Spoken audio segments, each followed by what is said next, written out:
Konnichiwa, everyone. Konnichiwa. Josuiji Shinri from HOLOSTARS English, Guild Tempus. Konnichiwa.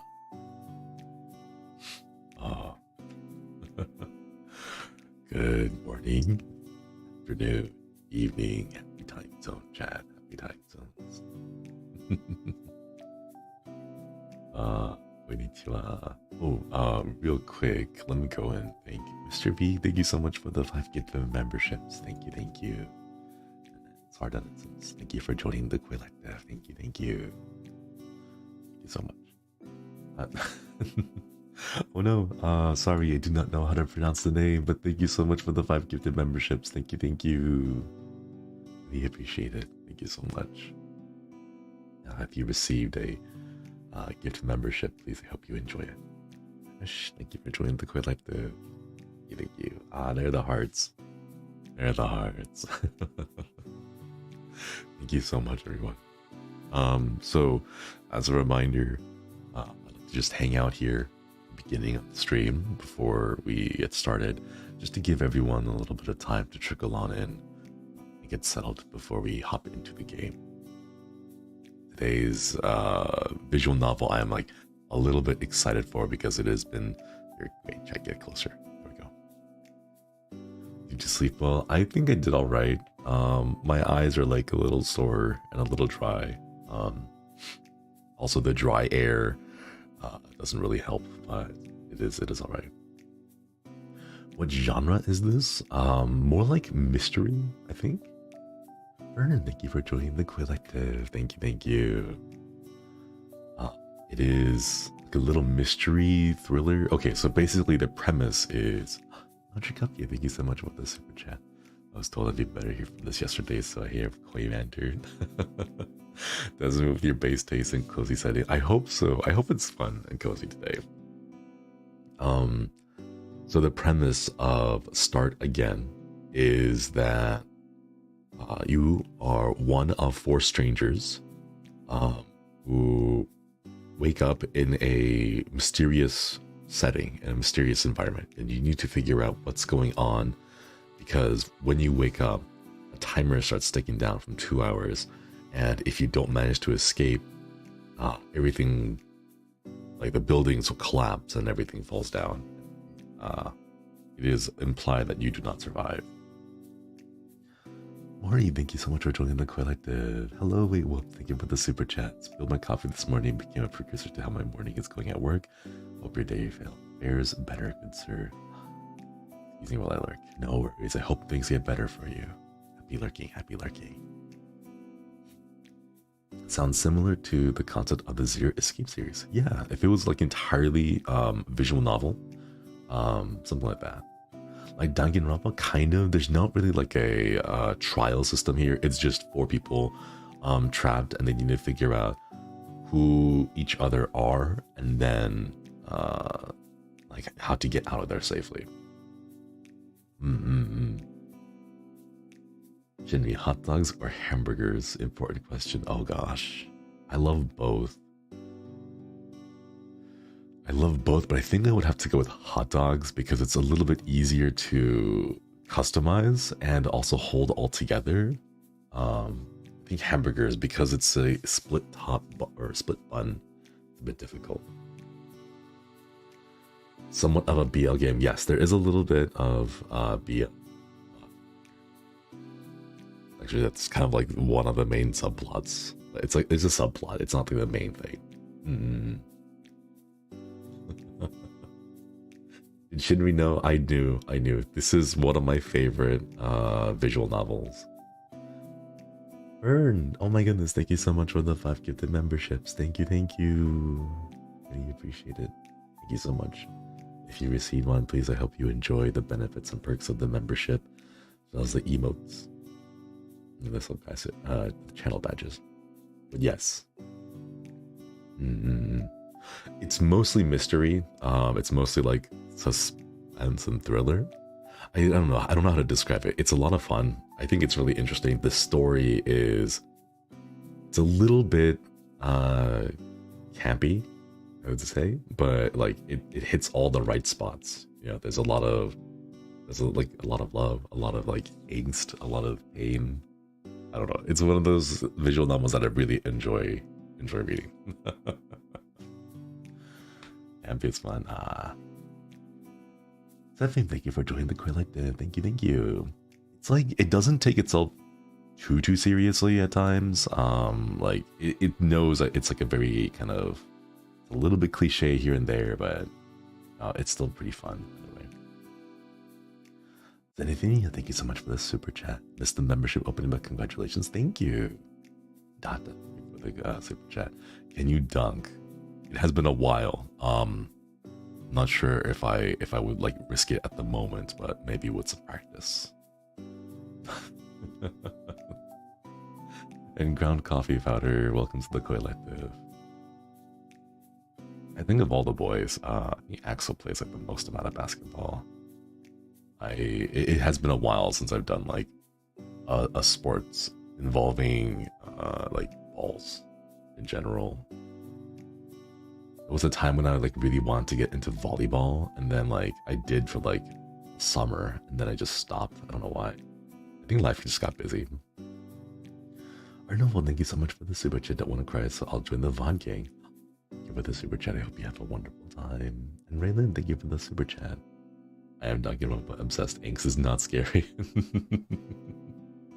I'm Boa. Welcome to the collective. Welcome. I'll figure out something better to say. I think like welcome to the collective is like very generic, so I want to know if there's like something more, like a little extra flair that we could do.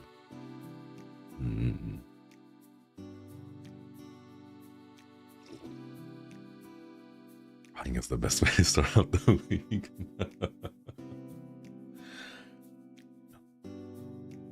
All right, chat. I think we've waited enough, I think. Yeah, it looks like it's about, we just hit 10 minutes. So, chat, get it on. All right, chat. Let us head inside to the story of Start Again. The title of Start Again will make sense once we head into it. I have no other way to explain it besides it's a very interesting and like unique visual novel that takes advantage of like story lines, plot lines, and stuff like that. Okay, here we go. Ooh. Can you hear that, chat? Let me know if the sound is alright, because I think I kept it a little low, but I think we can raise it up a little bit. Hey, thank you so much for the super chat. Can't stay long because we're looking forward to the bonds. Happy for you, proud of you in the bonds with the collective. Please take care of yourself. Thank you, Kui. Thank you for the super chat. Thank you. Alright, is that good? A little bit higher. Actually no, now that the music is climbing in volume, bring it down a little bit. So about there. Look how pretty it is, chat.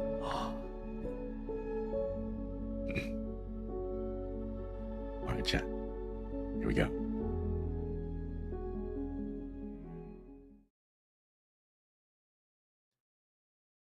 It was quiet. Silent, noiseless, but not quite tranquil. It was the kind of quiet that became something more. Silence that pierced through the building, tearing it away from reality and pulling it into its own dimension. A quiet that was both terrifying and calming all at once. Silence filled the void where humans used to exist. All that was left was the ghost of those long gone. For those lost to humanity regardless, this would be their new haven. Sebastian opened his eyes, surrounded by that silence. Where? His hands found his temples, and he massaged gently, trying to ease the pain that had begun to take over his mind. And that didn't work. He first turned to the room he'd found himself in. The room was dark. Whether that was because it was night or because the windows had been covered, Sebastian didn't know. His eyes scanned everything with growing suspicion. I was at home. How did I get here? Is anyone else here? Hello? Nothing stirred in the darkness. All was still. He jumped to his feet and cautiously took a step forward. Floorboards, damaged from what looked like years of battling against the weather, creaked underneath his careful footsteps. Hello? Anyone? No one answered.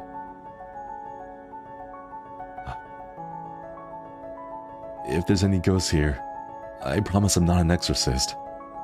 I'm not even sure I got here, but I don't mean you any harm. I'm just going to leave now, okay? Sebastian walked towards what looked like to be the entrance of the house. The door was large and imposing, made of faded wood with deep engravings. Thick scratches ran down the wood. Sebastian took the door handle in his hand and attempted to turn it, but was met with a loud click instead. Locked. Eep. Oh, God. Miss Ghost Lady, I'm really sorry. I didn't mean to encroach on your territory, and I really wanted to leave, like, really, so please, would you let me out, and I'll never come back again. I'll make sure no one ever disturbs you. Oh, I'm gonna die. I promise I don't taste good. Look, I'm way too skinny, and I have no meat on my bones, but maybe you don't eat humans. You want to take over my body? Is that it? I'm sorry, but I really need it. Maybe we can share, if you let me go? Sebastian stumbled backwards, eyes flickering all over the room. The back of his legs hit a small packing box. It was taped shut. Oh, there's something in there.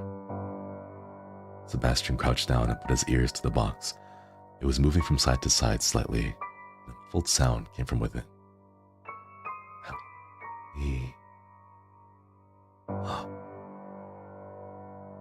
on, Sebastian. You've watched a horror movie or two. Is this ghost more likely to curse me if I open the box, or if I leave her in there? Okay. I'm opening it. Here goes nothing. With one swift movement, he ripped the duct tape from the top of the box and pulled open the flaps. Inside was a little girl with hair almost as pale as the moon, sitting there huddled into a ball, with tears in the corner of her eyes. She did seem to be a ghost.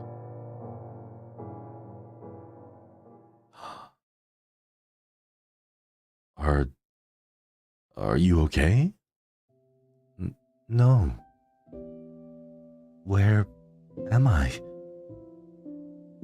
I don't know. I just woke up over there. Oh. Come on. Let's get you out of this box, okay? Sebastian held out his hand and silently prayed that she wasn't a ghost. When his man hit hers, when her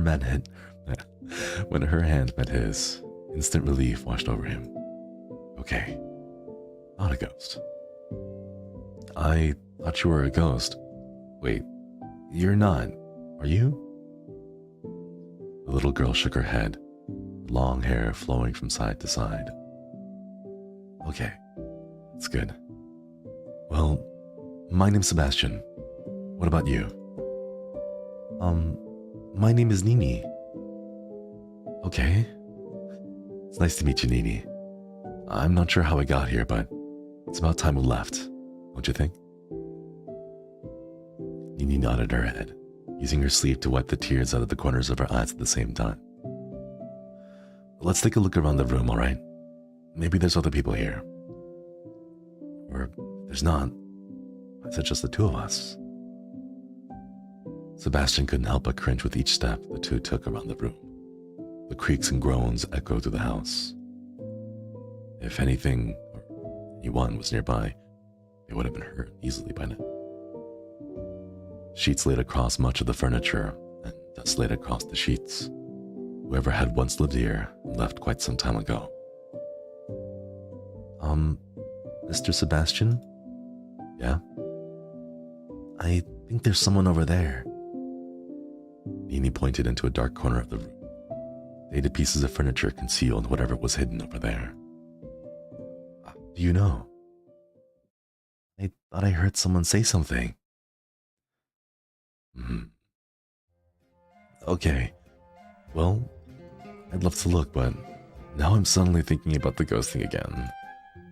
There are no ghosts here, silly. Ghosts aren't real. Whoa there, little lady. What do you mean? Of course ghosts are real. Really? Yeah.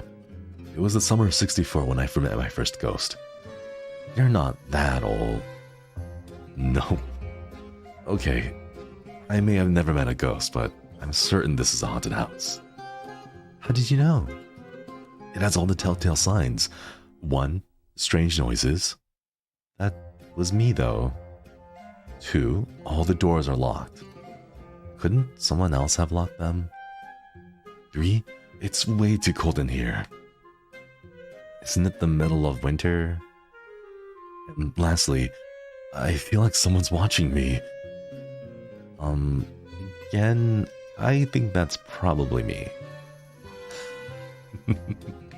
Hey, good to see you. Welcome. Well, that's how I know this is a haunted house. I don't think Nini's buying it. Okay, I'll go check over there myself. Don't worry, I'll protect you from back here. Sebastian gave Nini a thumbs up and a reassuring smile. She nodded back enthusiastically, as if she truly believed he had her back. If you really are a ghost, I want to help you. You got this, Nini. She crept closer and closer. There's someone there. Sebastian crept closer, looking over Nini's shoulder. Indeed, there seemed to be the shadow of someone lying at the corner of the room, mostly hidden. A chair made of rotten wood sat in the way. Sebastian tried to pick it up and move, but the leg instantly snapped off. He picked it up. Well, now I have a poking stick. Won't he be upset if we poke him? Nah, I'm sure he doesn't mind being poked. Hey.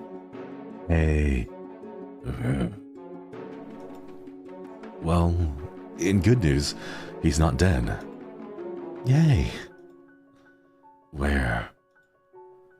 A man with white and black hair sat up rapidly, then scooted in the opposite direction of the girl and the man with the chair leg. You... Sebastian, don't worry. We're not here to hurt you. Except her. Who knows what she'll do? Hey, I'm not gonna hurt anyone. Where am I? Well, I don't know, but I can tell you where we aren't. I don't think this is the circus, or a hospital, or the aquarium. I'm pretty sure it's not my house, but I'm not certain on that one. It does seem like a bit of a school, but... Okay, just shut up. Yes, sir. Hey, what's your name? Mikhail. I'm Nini. Alright, Sebastian, Nini. What are we doing here? I don't know. I just woke up a little while ago and got her out of a box. A box? Yeah, like a packing box, duct tape shut. Do you know who put you in there? Nini shook her head. I don't remember anything. So let me get this straight. None of us remember how we got here, and now we're in some kind of... haunted house. That's what Mr. Sebastian said anyway. Fine. A haunted house. Why do I feel like if I told you we were in a haunted house, you would have told me to shut up? Because I would have. Mikhail stood from the ground and brushed himself off. Okay, Sev, Nini, we need to get out of here. Where have you searched? What? I said, where have you... No. I mean, what did you call me? Sev.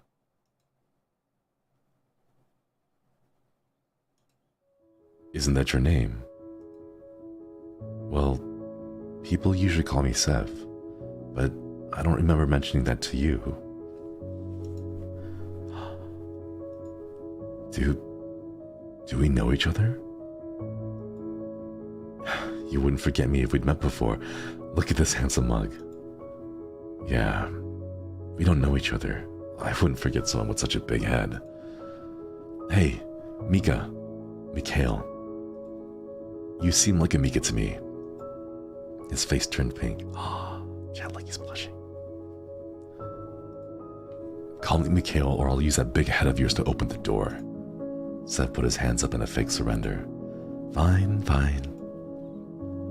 We tried the door, but it wouldn't budge. I don't think even my head would change that, Mikhail. Attention, phantoms. The timer has now begun. You have 2 hours to escape before the house is decimated. Good luck.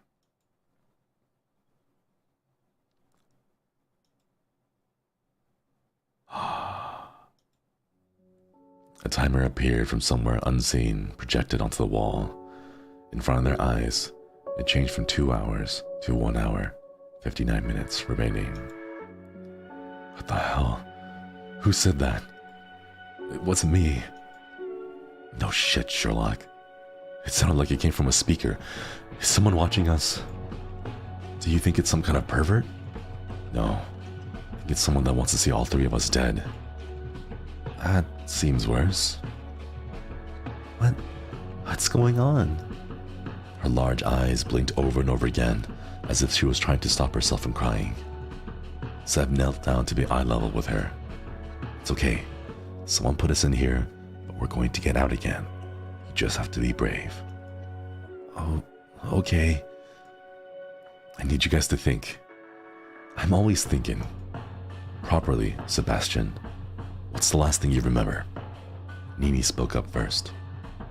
I was just at home. That's the last thing that I remember. Sev? I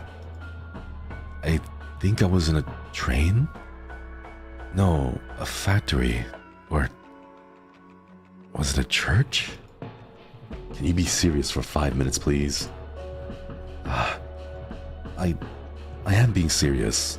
It's like my memories are all fuzzy. Did you hit your head or something? I don't think so. Well, I can't really remember whether I did or not, so maybe I did. Forget it. Then what about you? I was with someone, somewhere. That's very informative, thank you. Like your recount is any better. Touché. This is going nowhere. Come on, we need to search the rest of the house. Time's already ticking. Following your lead. Someone else.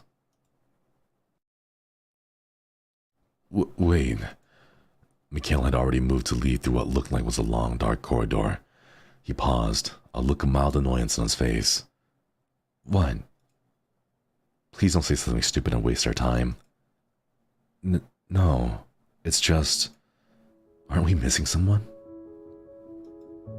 Missing someone? Like, shouldn't there be 4 of us? Why? What do you know?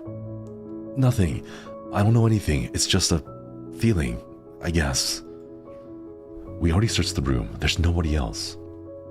No, we're definitely meant to have 4 people.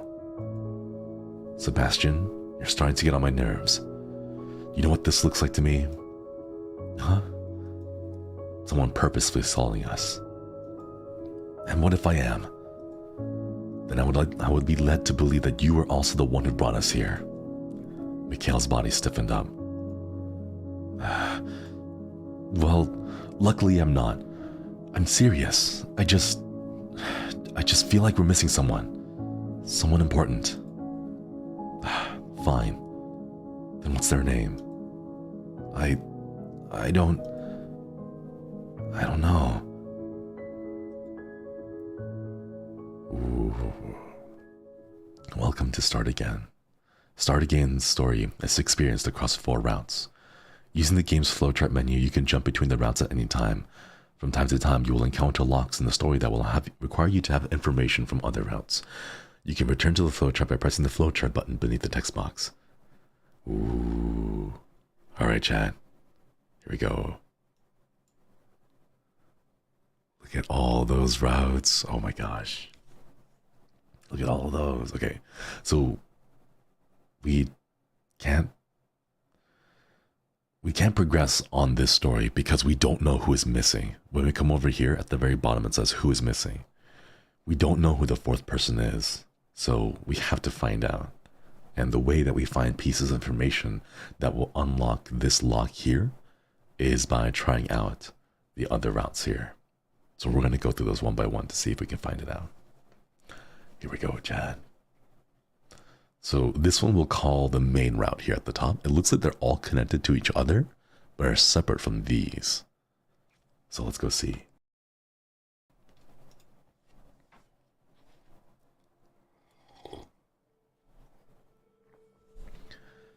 The constant drone of many machines working together became one. The buzzing, the worrying, the hissing, all mixing together to become an insistent whisper. It whispered secrets to no one in particular, secrets only meant for themselves. Machines, they belong to humans. Tools, they belong to humans. Instruments, they belong to humans. Yet their secrets said otherwise. They mumbled and muttered that someday their world would be reclaimed. Someday the humans would belong to them.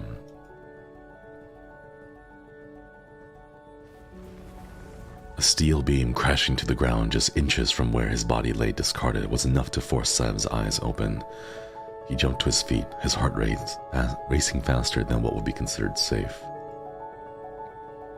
What the? Another came crashing down a short distance away, the metallic sound loud enough to rattle his bones.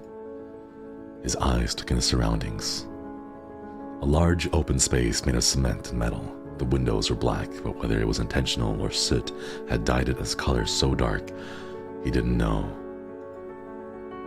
Broken machinery lay discarded in the dark corners of the room. Chat, do you guys think this could be the factory? What did he say? A train, a factory, a church? By all accounts, it seemed to be a forgotten, dated factory of some kind. How did I get here?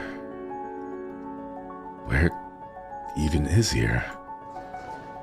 A groan came from above, and a shadow passed over the cold cement floor. That's when Sev saw it. A young girl, her eyes tightly shut as her chest rose and fell peacefully. Deep in sleep, she was unaware of the beam directly above her that swayed to and fro. Shit. He ran before he even had a chance to think. The beam creaked on its last legs. Just as he scooped the little girl into his arms and jumped to safety, it came crashing down to the ground with a boom. Dust flew up from the ground, coating the pair. Jeez, who built this place? I'll tell you what, it's definitely overdue for a safety inspection. And if I had to guess, I would say it's gonna fail. I'm not a safety inspector, though.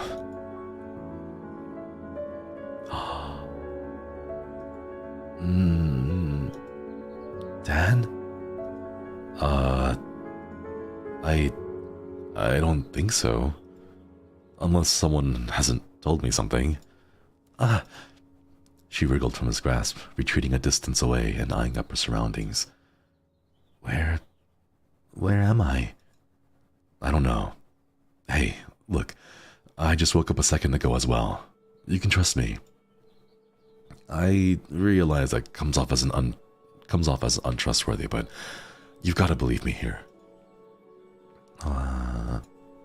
My name's Sebastian. Sebastian. Special people call me Sev, though. Sev. My name, it's Nini. Okay. It's nice to meet you, Nini. So, you don't know how you got here? No. Alright. Let's just get out of here for now. We can go to the police station and get them to find your family. And they can come pick you up. No, I don't want to see them. What does she want to see? What? Okay. Well, you still don't want to be stuck here, right? So then, first step, we'll leave. Alright? Okay. Sevi, could I hold your hand? She's scared. Sev smiled, trying to put on a face that would calm her. Of course, there's nothing to be scared about here. He held out his hand. She quickly took it. It was small, fragile, and trembling. Her first stop was a much larger door that seemed to face the outdoors, but no matter how much he jiggled the handle or pushed and pulled, it wouldn't budge. Window it is. Sev picked up a scrap metal pipe that had been tossed to the ground. The weight was heavy in his hand. Stay here for a second, okay? I don't want to get any glass on you. Okay. As if he were aiming for a home run, Sev swung the pipe a few times, testing the force. Satisfied, he lined himself up with the window. It's time for you to face my steel, window. Prepare yourself. No longer will you hold us hostage. No longer will we be your prisoners. By the powers I wield within my hands, you will... Are you talking to yourself? No, of course not. Here we go. With all the strength he could muster, the pipe swung through the air before colliding with the window, and subsequently bouncing right off it, causing the man to stumble backwards until he landed square on his ass.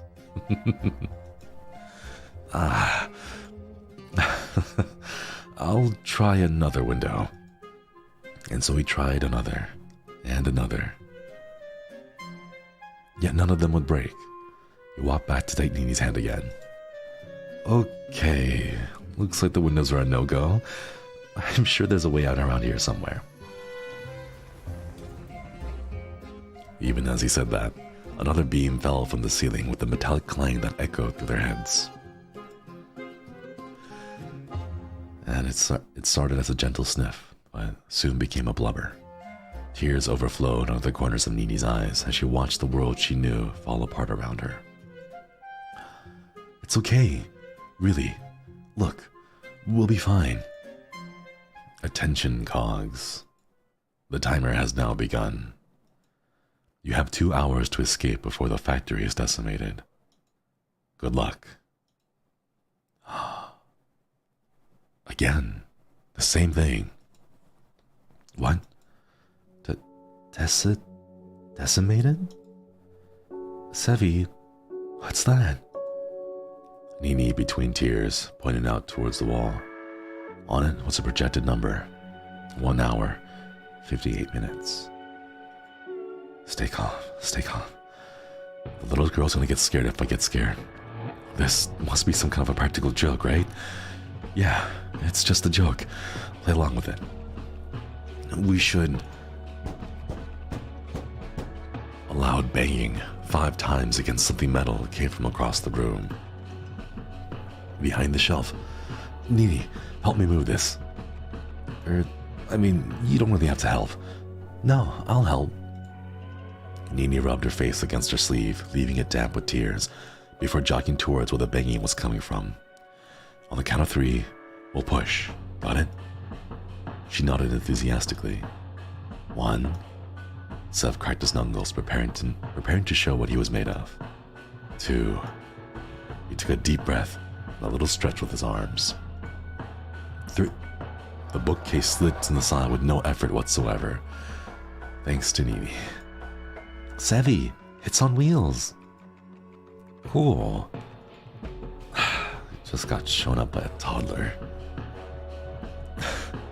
On the other side of the bookcase was a reinforced metal door. No window showed what was hiding beyond. Well, that was easy. Who needs 2 hours? But who is doing the banging? Maybe someone's coming to rescue us. One of our families? Oh, it's locked from this side. Well, let's get out of here already. A large metal bolt was the only thing stopping the door from bursting open. Unless the baddies are in there. The baddies? Sev shrunk back, kneeling back down to stand behind Nini as if she was a shield. You open it. Oh, okay. Her hand trembled as she reached towards the bolt. Sev, are you serious? You're like physically hiding behind Nini. Okay, maybe making a child do this is a little much. But before Sev can move, she had already pushed the door bolt aside. Huh? All was silent for a moment. And then, all hell broke loose. The door crashed open with enough force to nearly rip it from its hinges. Whoever was on the other side obviously decided that their fist wasn't enough, and the only solution to getting it open was to charge at it. I like their style. A blur of black and white crashed through the door and onto the room. He barreled past Nini, who had quite smartly stepped to the side, and directly into Sev. The two went flying, skidding over the concrete floor until they came to a stop next to a pile of abandoned machines. Alright, asshole, did you think that was funny? You better have a damn good explanation about why you locked us in that cupboard. Oh, this guy's pissed. Sorry, I thought you were the janitor. Do I look like a janitor to you? Sev looked at the man who was hanging above him. White and black hair hung down from his head above Sev's face. It seemed like his outfit matched too. Yeah, did you find a broom in there? You... Mika, no. Wait. Who's that? What? Another one? I don't remember hiring 2 janitors. We're not janitors, you piece of shit. Where the hell are we and who the hell are you? Oh, I'm Sebastian. You can call me Sev if you want. That's Nini. We don't know where we are. Okay, Sebastian, why are we here? That is a fantastic question.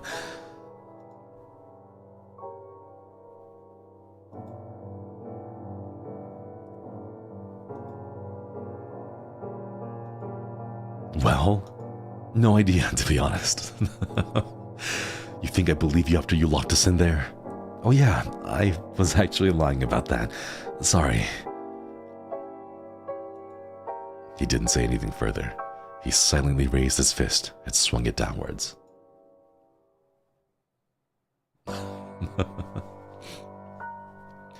Please, Mika, that's enough. The young woman cut his fist the last second before it swung into Sev's grinning face. Fine. Sevi, are you okay? Nini, I told you there were baddies in there. I don't know if I can go on. Don't worry, I'll protect you. She put her arms out, standing in front of Sev. Once again, she seemed to have ended up as a shield. Look at him, cowering behind a child. Don't you have any conscience? What's that? Sev finally got to his feet.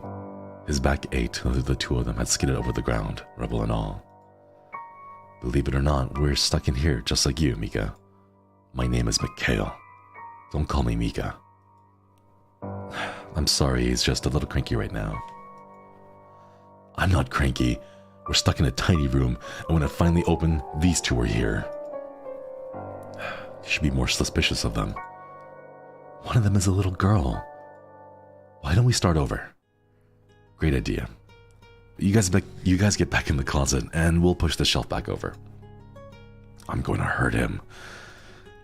The girl stuck out her arm in front of Mikhail, stopping him. My name's Renee. This is my brother, Mikhail. Brother? Well, I already introduced myself, but it's kind of awkward if I don't reply, so... I'm Sev. This is Nini. We just woke up a short while ago. Nearly got crushed by the falling beams, and then freed you guys from the closet.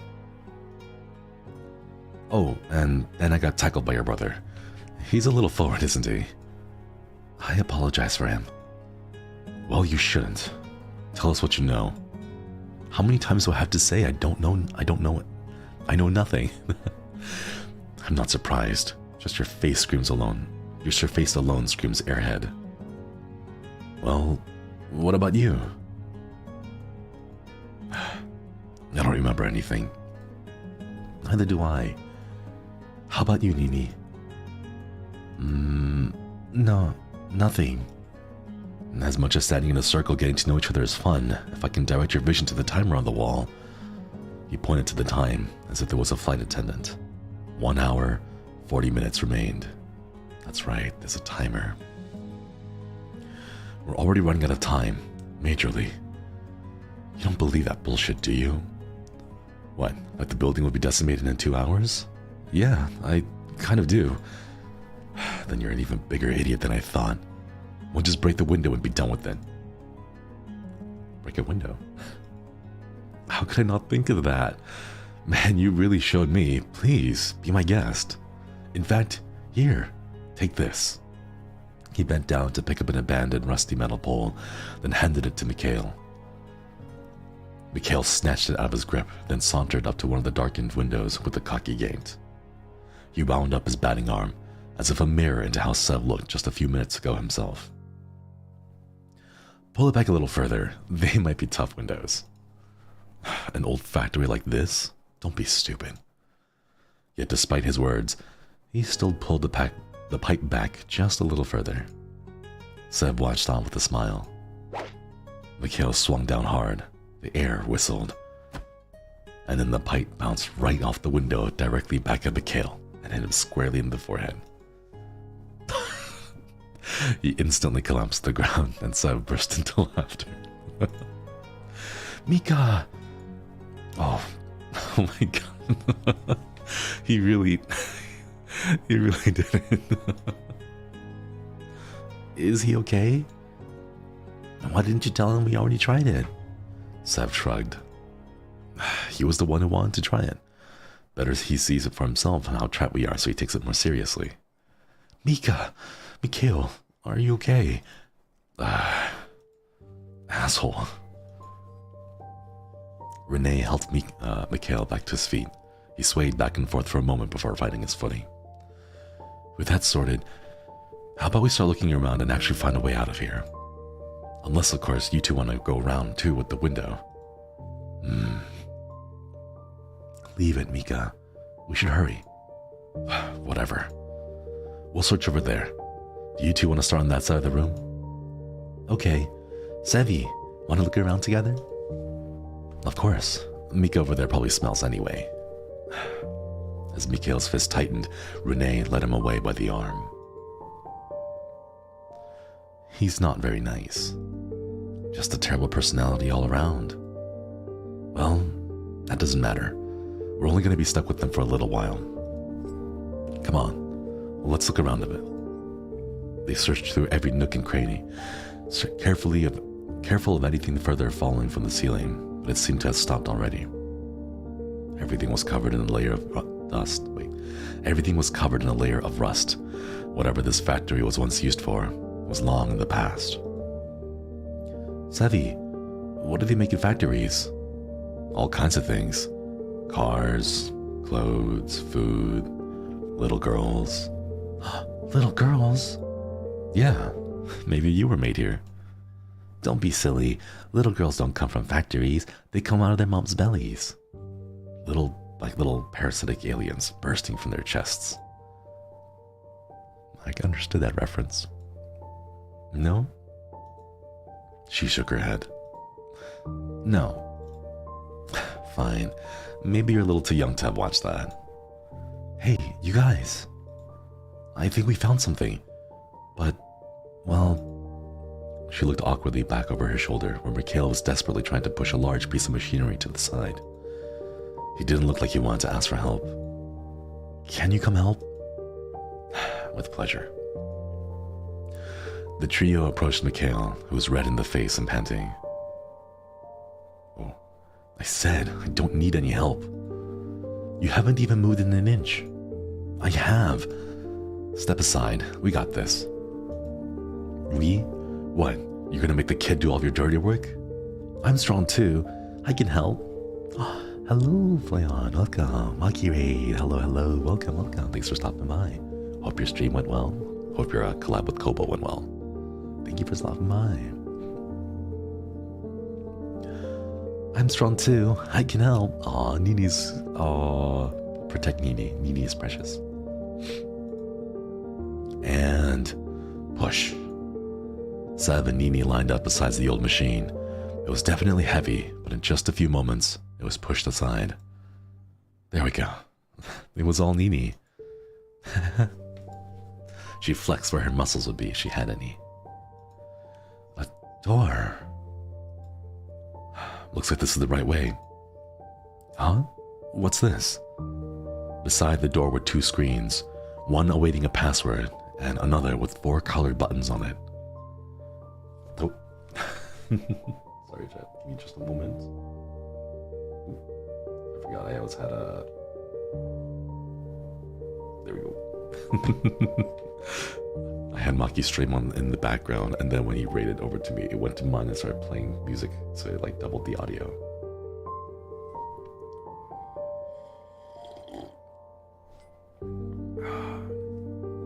We need the password to open the door. Suddenly, the 4 colored buttons started lighting up, one at a time, until it stopped, awaiting input. This is like one of those kids' memory games. Are you any good at them? That's one way to find out. Don't mess this up for us. I'll try my best. Ooh, not too difficult.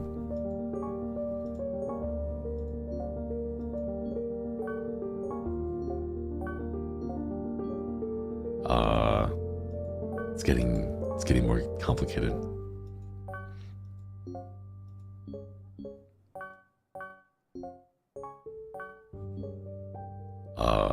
Wait, sorry, I need to pay attention a little bit.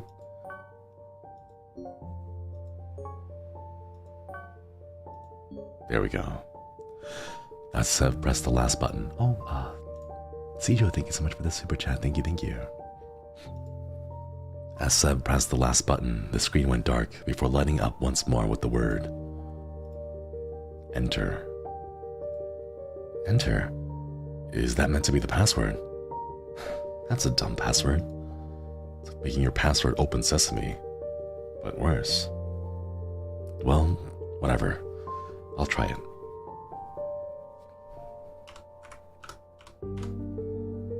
We might as well try it, right? Who knows what it might be. The door opened with a low metallic groan that seemed to match the rest of the building. Beyond it was pure darkness. We have to go in there? Stay close to me, Renee. Okay. It looks scary. I don't want to go. Sev extended his hand once again to the little girl, who took it eagerly. I'll scare away anything that's hiding in the dark. Okay. The sound of something dripping seemed to come from every direction. Somewhere in the distance, chains were dragged slowly across the cement floor. Sev stuck out his spare hand, but he couldn't even see that in front of his own face. Each time an unexplainable sound came from somewhere in the dark, Renee let out a low gasp or whimper. You doing okay? Yeah. You don't think anything is here with us, do you? I don't know. Of course not. There's gotta be something we could use for a little light. I don't know. Seth felt through his pockets for anything that could help with the encroaching darkness, but came up empty-handed. Anything he had in his pockets before, like his phone, was gone. Wait a second. Who took all my stuff? Renee, Mikhail, do you have anything? The answer to his question was silence. Come on, even if you don't, you could answer me. More silence followed. Guys? And then he noticed it. The tiny little warmth that was sitting in his palm was gone. Nini. Shit. Where did I must have gotten split up from the others. Nini? Renee? Mikhail? Mika? Nothing. Not even calling him Mika got a reaction from him. Then he truly was within earshot. It's okay. It's fine. I'll just go back the way I came. Every direction seemed to be the same. Darkness, darkness, and more darkness. Suddenly, Seb felt very alone.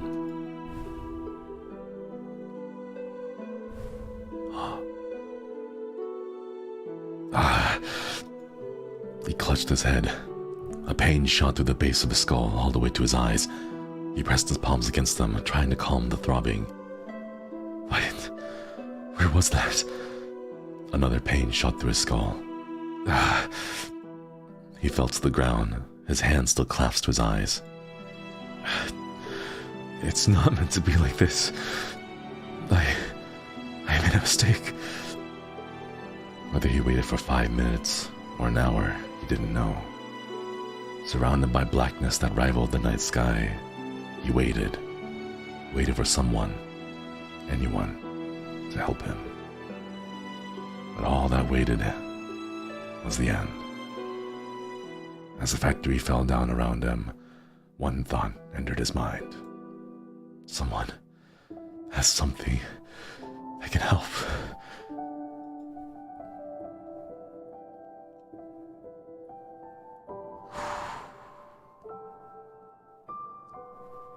Oh. How do we find light?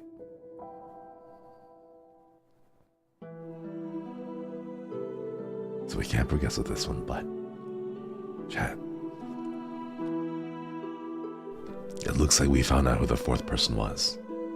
Let's go back, alright? So here in this timeline, we figured out who the fourth person that's missing was, but we weren't able to find their way through that dark passageway. Maybe we'll find an answer in the later routes. But for now, let's go back to the main one. Let's see if we can finish this one.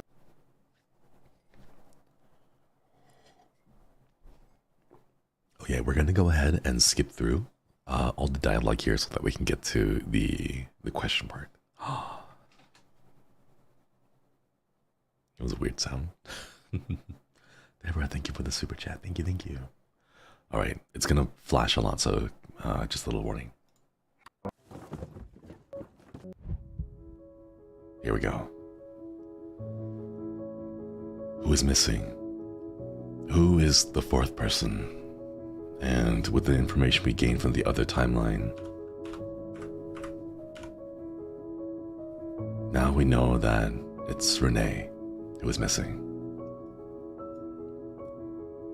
Renee? Renee? Who? That's who we're missing. We need to find her. If we leave her behind, she might... You're suspicious as all hell. Fine. But if we don't find anyone, I'm gonna knock you out and drag you out of here. You got that? Well, now you're making me doubt myself. Good. Nini, you go look near the door again. I'll take the area where I woke up. Sev, you... just do whatever you do. I hear noises behind me. I have no idea what they're coming from. You got it, boss. As the other two busied themselves searching for their respective sections of the room, Seb wandered back towards the spot he had first woken up from. Oil paintings with dark stains sat discarded in the corner of the room. As Sev moved past them, he could have sworn that their eyes followed him. Waiting. Watching. He tore his eyes away from the portraits and resumed the search. Moss that grew between the floorboards cushioned his steps, though nothing would fully mask the creak that seemed to echo all throughout his body. Nini and Mikhail were like a thing of the past as Sev moved further and further into the shadows. Where are you? Who are you? A drip of liquid landed on his head. It was ice cold. His eyes traveled upwards, but the ceiling was concealed in darkness. Whatever it was, he wouldn't know, and he thought that was probably for the best.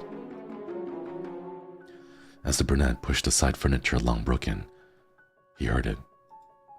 A gentle whimper. He hastened his actions, tossing and throwing everything to the side without any queer, which quickly attracted Mikhail and Nini's attention.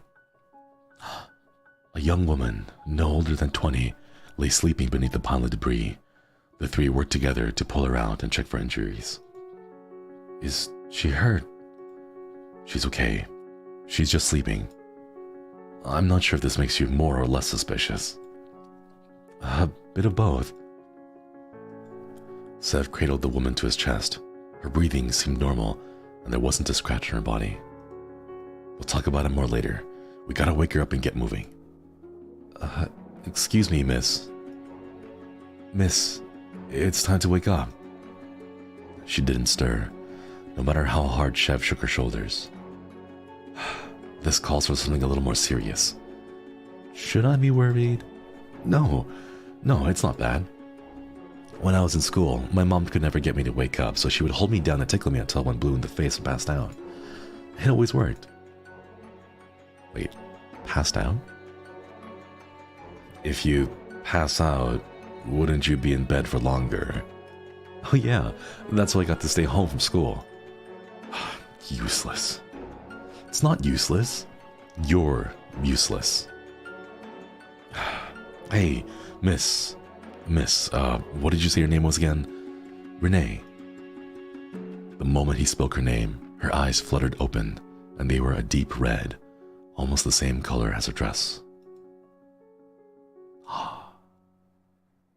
Her mouth opened slightly, as if she was about to say something in return, but instead she just smiled, her eyes locked onto Seb's. Renee, are you okay? We should probably ask her name is even really Renee.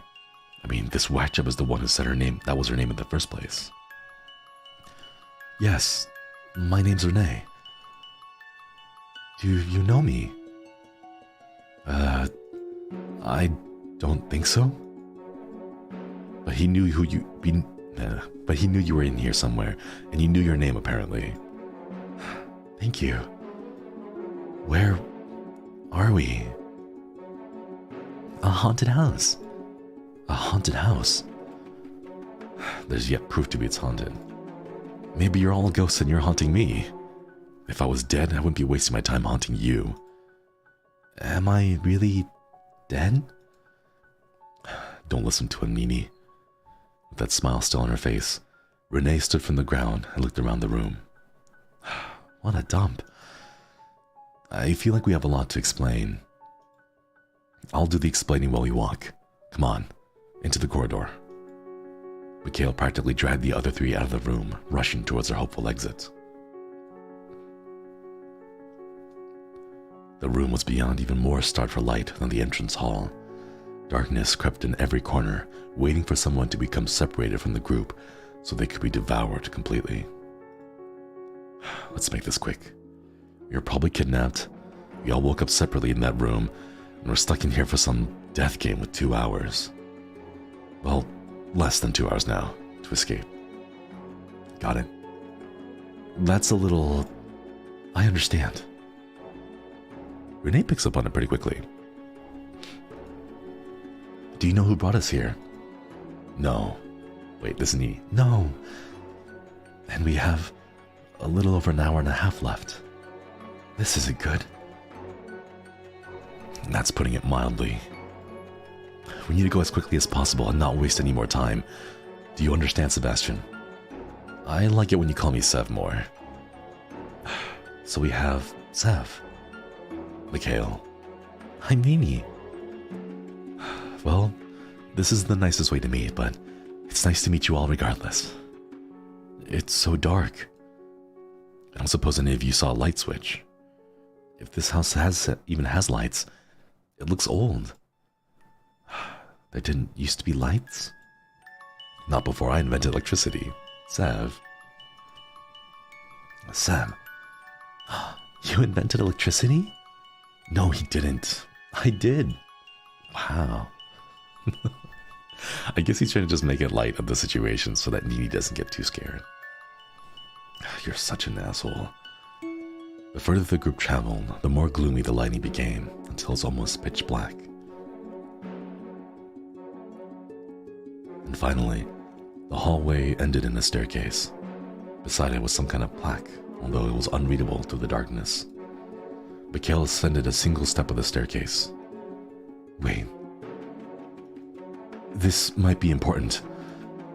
If it was important, they wouldn't leave it in where we couldn't read it. I agree. I don't think we should move on before we read it. Yeah. You're all as bad as each other. Fine. What's your solution then? Because we can't take it with us unless any of you are carrying a screwdriver. What can we do? It's still too dark, Chad. We can't find the light in here, and we haven't found the light in here. Which means we gotta go look for a light in another one of the timelines here. Alright. We have to find out. Let's go into the third route. Oh wait, give me just a minute, chat. I want to see if there's like a... It doesn't look like there's a V-Sync, so every now and then I can see the screen flickering. Display? Let's see if full screen helps with that. It did not. It's alright. Their voices rose in the chorus, cascading up, up, up, far into the sky and beyond, starting as small as a whisper before rising to a crescendo that threatened to pierce even the heavens themselves. Booming, deafening, it echoed throughout the hall, yet at the same time, it was the most fragile, delicate sound to ever grace your ears. It made you feel at home, yet, as if you longed for home. It made you feel at peace, yet as if you wished for peace. And home and peace were far from this place. Sebastian opened his eyes. Behind them, a dull ache made him want to keep them instead keep them shut and sleep for the rest of eternity. Yet, he persevered and took in his surroundings. A high ceiling, decorated, as some might say, gaudily. Rows and rows of pews all lined up and awaiting an audience that seemed to be missing. An altar and an organ, which sat covered in a layer of dust. Where am I? Where is this? The church was covered in deadly quiet. It felt as if he'd woken up after the world had ended, and he was the last person left. I was at home, and then... nothing. Sev stood from his seat and walked slowly between the pews. Empty, abandoned, it seemed a little ironic that a place like this would be deserted. A place of faith, of family and friends. But now, that was all gone. Now, all that was left was a feeling of absence. A ray of light shone in from a window, cascading over the room. And that was when he noticed it. A young woman, kneeling in prayer. Give me the strength to go on. And the courage to find a way. Sev stood a distance, listening to quiet words. Most of them were merely whispers, but every now and then he would pick up on what she was saying. Even Sev didn't know how long they stayed like that. The young woman, so fair-looking that she may indeed have been a ghost, locked in prayer, and Sev, who didn't dare interrupt her. Finally, just as he was about to make a move, she spoke up. "Who are you?" "My name's Sebastian." "Sebastian, do you know where we are?" Sev's voice echoed through the chamber. The young lady's back seemed small, fragile, weak, and her voice cracked as she replied, I don't know where this is. I'll try the doors. We should probably work out where we are. I tried them all already. They're all locked. The windows don't break. I can't find any way out. There's no way out. Maybe we'll be stranded here for our sins. Well, that's not a great sign. No, it's not. I'm not really one to believe in sins and hell and all that jazz, so I think there's probably another reason why we're here. How about you tell me your name? My name? Her words restrained, tinged with pain. She stood from the place, brushed off her dark red dress, then ran at Sev. Before he had time to react, she had already wrapped her arms around his brown-haired man and buried her face into him. I don't know what my name is. I don't remember. Maybe I never had one in the first place. I don't know where I am, or why I'm here. I'm so scared right now I could cry, but for some reason, seeing you puts my mind at ease. I feel as though you're important, and I can trust you. Awkwardly, Seb wrapped his arms around the young lady and patted her back. Sorry, that must be hard on you. I also have no clue why we're here, but we'll find a way out. By the way, my friends usually call me Sev. You can too if you want. Sev. Okay. How about we... Attention, Breakins. The timer has now begun. You have 2 hours to escape before the church is decimated. Good luck.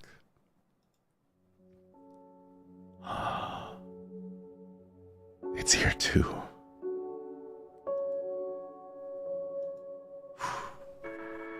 Did that just... Before he could finish his question, a timer appeared on one wall of the church. It was already showing under 2 hours remain. Escape in 2 hours? Is this some kind of practical joke? You're not lying about your amnesia, right? She shook her head, her light hair flicking around her. I remember nothing. I know you said you tried the door, but there must be some way out of here. Come on, quickly. Got it. Sev and the mysterious unnamed woman split up, pushing and pulling, trying desperately to budge even a single door. But they wouldn't move an inch. Maybe we need a key. I don't see any keyholes. It's like they're not even real doors.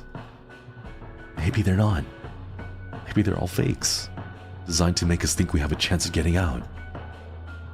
Well, I usually like to be a little more optimistic than that. If someone put us in here, then there's a way back out. I do have a special skill involving doors I could show you, if you wanted. Will it open any of them? Probably not. I don't think she's impressed. Having given up on breaking any of the windows or making any of the doors budge, Sev started flipping over anything and everything he could find, searching for, well, anything. Hey, what's this? A phone. A phone. Can you call for help? Sev shook his head. No service. We must be out in the middle of nowhere. Of course. I'll hold on to it anyway. We might need it. The room fell into silence as the two strangers contemplated what was going on. They begged and pleaded for some answer to call out to them in the dark, to show them the way. Do you think we're the last people on Earth? I hope not. Oof. Why? Between the loneliness of being the last person on Earth and being dead, there's no competition. Ah, that's true. That's fair. Ah, that's true. Also, I'm just saying this now in case I end up being right. I don't want any kids. Works for me. I don't either. For the first time, the girl cracked a smile. It was glorious, radiant and beautiful. Your dress is nice, by the way. You look like you're from the past. Thank you. As if to answer that previous prayer for someone to call out from the dark or to save them, a muffled sound came from somewhere behind the organ. Please don't be zombies. Please don't be zombies.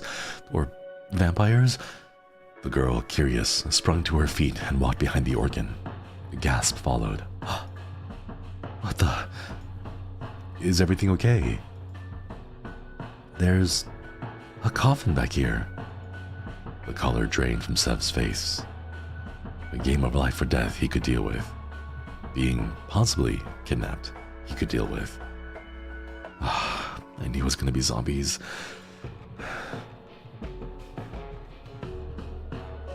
As Sev approached, the coffin shook and trembled. Whatever was inside wanted out. Now. Is someone locked in there? You know what? I don't think this is relevant at all, and we can find somewhere else to explore. She put her ear to the coffin just in time for a muffled yell to escape it. Oh god, no. Sorry, lady, but I just can't do this. Look, there's some kind of panel here. We can put in a password. I really think we should. There must be a password in here somewhere.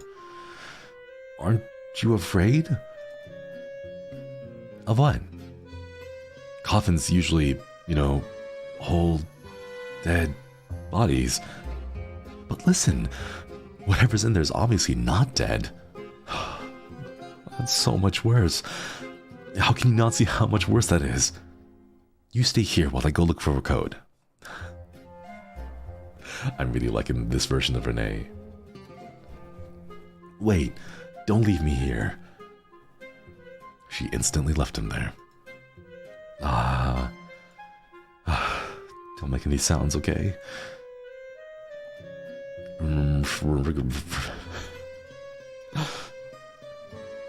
I said don't make any sound. The coffin started shaking. Or move. Bad coffin. Shh. Be quiet.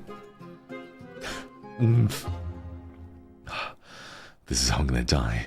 From a zombie attack in a church in the middle of nowhere. Boo. Oh my god, chat. Look at her face. Look at her face. Look at that smug face.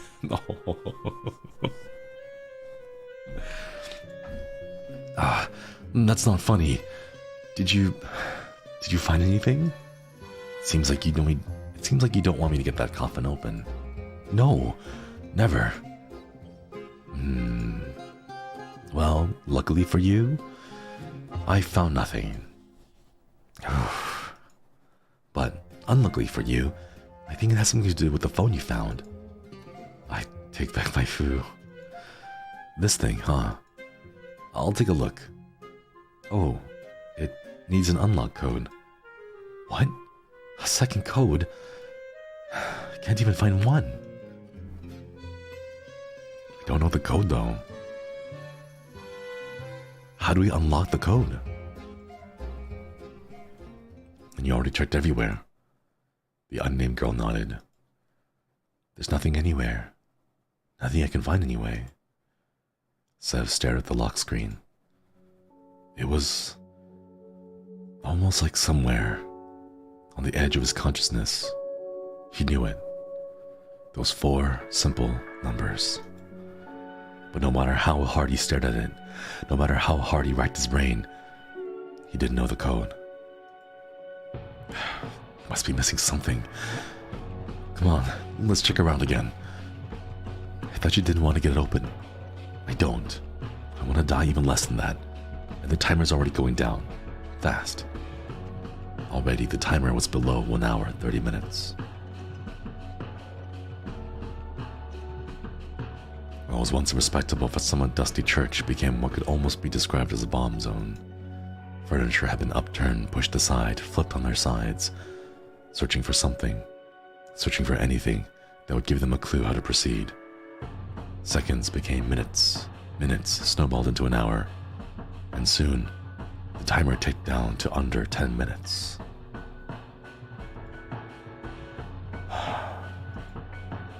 It's no good, is it? We can't give up now. The girl shook her head. It's okay. You're tired, aren't you? Zev's clothes were already darkened with dust and dirt, his face covered in a layer of sweat. In the past hour, he'd truly torn this place apart. He was left panting and gasping for air as he collapsed onto the one last pew that was left standing. The young woman, with hair and skin so fine, sat down next to him. I suppose this is the end. Don't say that. It's okay. I know when to give up. It's a shame because I feel like the future had more in store for us. I don't know why.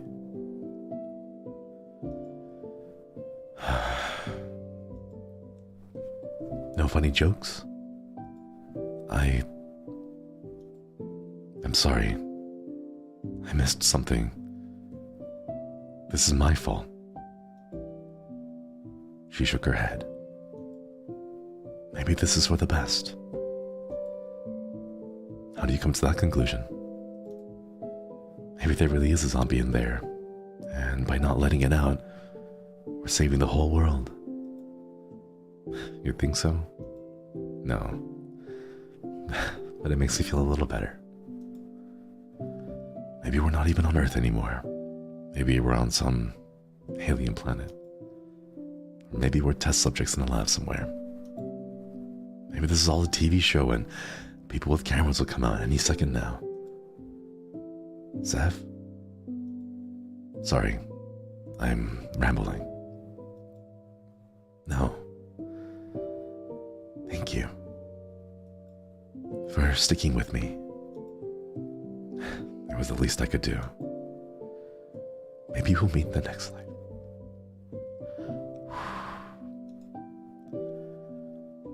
Maybe we will. Warning. 10 seconds remain. The time ticked under 10 seconds, and the girl closed her eyes, awaiting whatever was coming to them. Goodbye, Zev. Goodbye.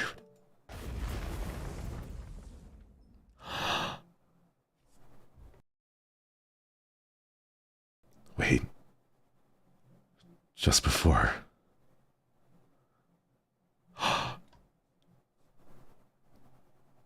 The building collapsed in on itself. All that remained was a pile of rubble. In his last moments, Zev thought of one name in particular. Renee.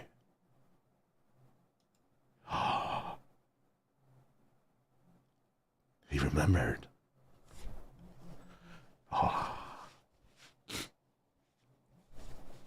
Okay, we need to keep going. We have to keep going, chat. It looks like all 3 routes here are locked. So we can't go through, which means this last one. This is going to be the answer that helps us solve these.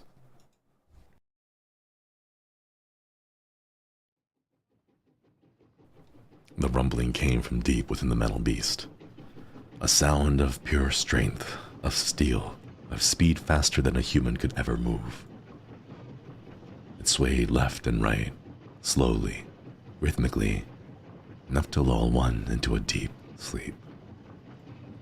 Turning a corner, it hissed, holding on desperately to the tracks laid before it. Perhaps the people inside the metal beast may have stayed soundly asleep, if not for the low, mournful dirge of that horn that echoed through the chambers. Oh, it's the train, Chad. The 4 places that I've had a memory of. Give me a moment, I need to pour myself some more coffee real quick.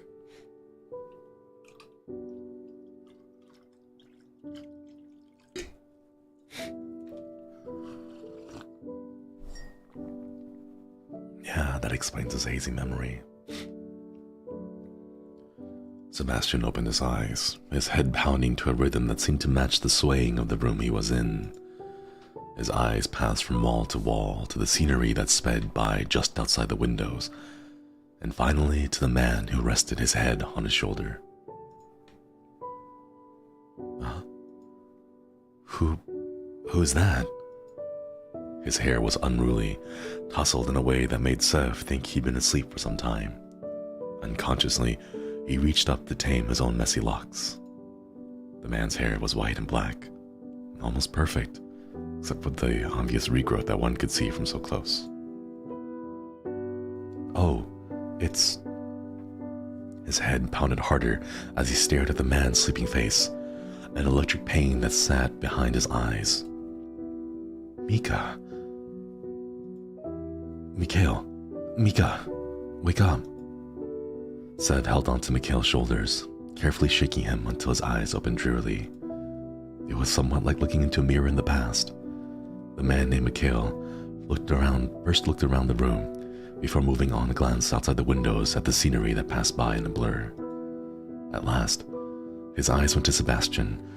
He froze for a moment before wincing his eyes in pain, as if his head was throbbing just the same. Sev? Last time I checked. Sorry, must have fallen asleep. We were not on a train, if I remember correctly. Sure looks like we're on a train to me. Mikhail sighed before standing up from his seat and looking around. Yeah, we're on a train now, but why? Usually trains are for traveling from one place to another at a decent pace. No shit. Although some would say that trains themselves are becoming obsolete, there's better methods for traveling from place to place another. Oh right, thanks asshole. It's enough about trains. Mikhail forcefully covered Sev's mouth with his hand. The sound of muffled words could still be heard clearly, though, which led Mikhail to believe that he was indeed still muttering about trains. Hey, shut up. Look. Letting go of his mouth and praying the talk of forms of travel had ceased, Mikhail pulled Sev up to stand up beside him before nodding in the direction of the seat further down the carriage. A woman with incredibly light hair sat upright in a seat, her eyes still closed, her breathing steady. The two men inched closer. Her dress was a deep, dark red. Sitting as she was, she looked more like a doll than a living human. Her skin was pristine, perfect, her eyelashes long and dark. Only when Mikhail and Sev were close enough to touch her did she notice that someone else was asleep on her lap. A young girl, no older than 7 or 8. Her hair and skin were equally as perfect and pristine as the lady she rested upon. Together like that, rather than dolls, they seemed like statues. Who are you? Automatically, Stev stood in front of Mikhail, shielding him. The woman's voice was cool and calm, but perhaps only made it even more threatening. I'm Sebastian. This is Mikhail. We woke up on the train with no idea how you got there. Yeah. You know something about that? Mikhail's voice was tinged with accusation. Mika, it's okay. The currently unarmed woman shook her head, her long hair swaying from side to side with her. I thought you may have been the ones who brought me here, but it doesn't seem like that at all. Her voice, which was so calm and collected only a moment before, finally relaxed, tinged with warmth. My name is Renee. She nodded towards a little girl asleep in her lap. I woke up a short while ago and found this girl crying. I'm not sure who she is. Poor thing. Then wake her up already. But it's probably important if we at least get her name. Right? Renee gently stroked the little girl's hair until her big eyes finally flustered open. She sat up and looked at the newcomers warily, her eyes dashing from Renee back to the two unknown men, as if asking they were safe. Renee nodded to her.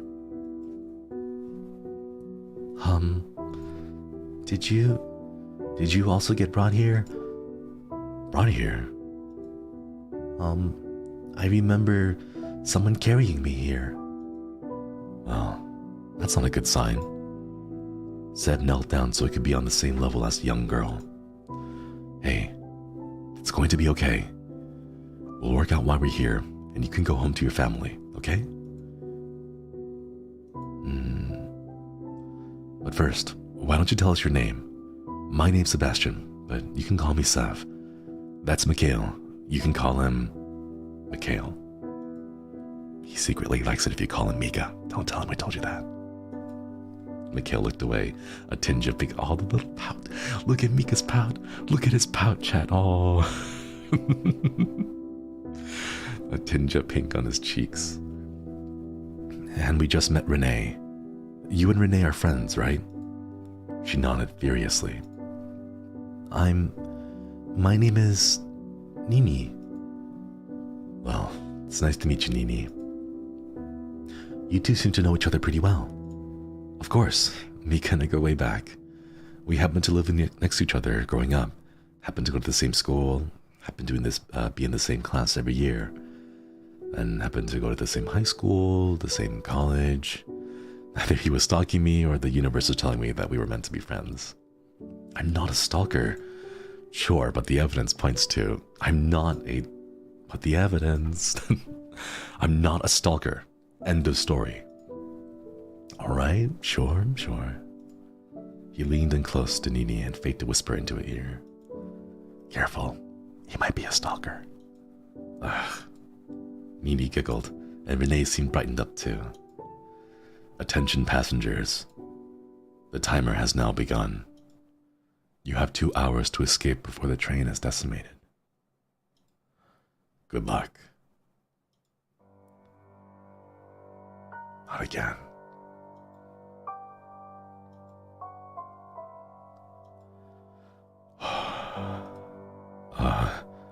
Did anyone else just hear that? Decimated? What does that word mean? Well, that's destroyed. Completely and utterly. That can't be serious. 2 hours to escape a moving train and we'll die? This isn't a movie. We're going to die? No, of course not. We're not going to die. A silence befell the group. This can't be real. Can it? Just as that thought crossed Sev's mind, the carriage began to sway more heavily, wheels screeching on the tracks. What's that number on the wall? Projected on the wall was a time, the seconds ticking by. 1 hour, 57 minutes. Screw this. If we need to escape, let's just do it the easy way. In an instant, Mikhail broke the security glass on the object in the fire extinguisher and picked up the heavy metal object. He brought it to his side and swung hard, smashing the window. Or at least that's what he expected to happen. Instead, the fire extinguisher simply bounced right off the glass. Not even a scratch graced its surface. Say you did manage to break the glass, then what? Are you going to jump from a moving train? Of course not. I was still working out that part of the plan. The carriage is really starting to shake. I know the guy said we have 2 hours and all, but do you think there's any chance the carriage will be decimated before then? Quite possibly. For now, I think we should take the voice seriously and play along. Then the only way forward is that door. Mikhail and Sev rushed over to the door, tried the handle. The lock clicked, not moving an inch. Anyone happened to wake up with the key in their pocket? Wouldn't that be convenient? Hey, what's this? Next to the door was a panel with a screen and keyboard. It needs a password. Password? Of course it does. None of you signed us up for an amnesiac escape game, right? That would be much more fun. Let's search the cabin. There must be something around. Nini, would you like to look around with me? Yes. Renee took her hand gently and began to search between the seats. I don't have any debts. Try not to make any enemies. Yet still, I end up in a place like this. Maybe it'll be fun. Or maybe we're actually on a TV show and in the end someone will jump out and say it's all a prank. Yeah, of course. Very elaborate setup for a TV show. By now, the carriage had begun shaking quite violently. The noise it made was one of pure terror, of steel screeching against steel, ready to break away at any moment. Sev quickly went to work searching, on the chairs, on the floor, on the walls, but found little of anything. Not only that, but everything was polished and clean, something you would never see on public transport. Was this made just for us? Hey Sev, look. Something came flying through the air, aimed directly at Sebastian's head. With instincts so honed, he quickly moved to catch it, and quite obviously missed it because his instincts weren't honed at all. And honestly, he would just prefer to sit at home in his pajamas and play video games than do anything that would hone his instincts. A bag of something hit him across his face before falling in his lap. Marshmallows? Oh, Mika, you shouldn't have. You remember the camping trip we went on in school? The one where the raccoon broke into our tent and ate all of your cereal. Hey, don't laugh. I didn't get to eat any of your cereal that whole trip. That's what you get. Why? You should have offered the raccoon something to eat in the first place. Maybe he wouldn't have resorted to stealing.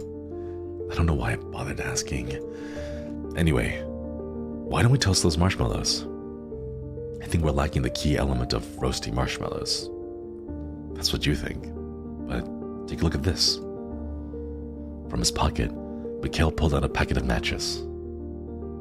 Oh, we can just light the train on fire and roast the marshmallows until we're decimated then. Maybe after we escape. Good idea. I think we found something. Marshmallows and matches. Mikhail and Sev turned around to the little girl. In her arms was a briefcase that looked gigantic when held by her, but regular-sized once Sev took it from her. Luckily, it opened with ease. Inside was a single newspaper clipping. 4 die in train accident that completely decimates the area. Well, if that's not encouraging, I don't know what is. I'm scared. It'll be okay.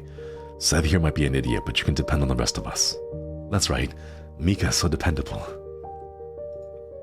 But moving on from that, there must be some kind of clue here. This is all you guys found in the entire carriage? I found marshmallows. This is all you guys found of use in the entire carriage? I believe so. I didn't find anything else. Then this is it. Let's take a look carefully. Find the 7-word code somewhere in the newspaper. You can click on any letter to add it to the code. Alright.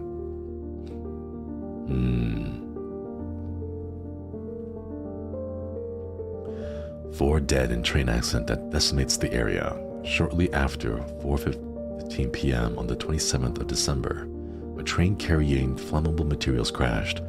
Unfortunately, everyone on board was killed on impact.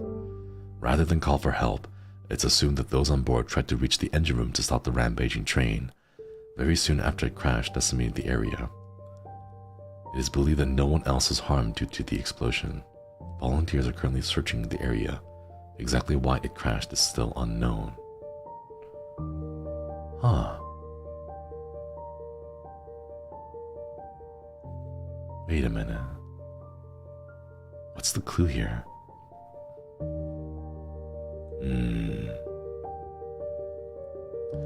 4 dead in train accident that decimates the area. Shortly after,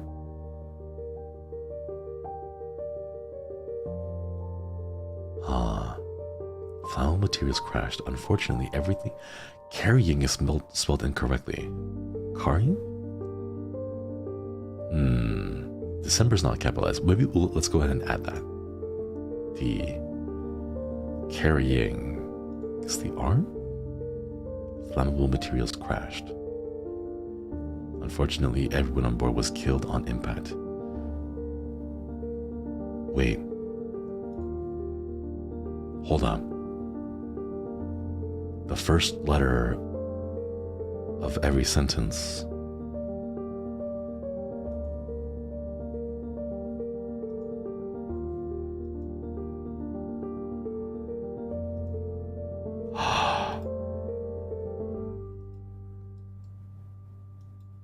What?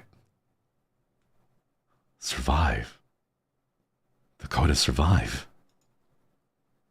Survive? Right. The first letter to every sentence. How clever. A little ironic when they're putting us through a death game, but whatever. The carriage swayed from side to side, shaking as if it's on its last legs. Quickly, let's try the code. Seb dropped the briefcase and the newspaper clipping and rushed to the door. The panel beside it stood waiting, blank, ready for the magic word that would open the way to the next carriage.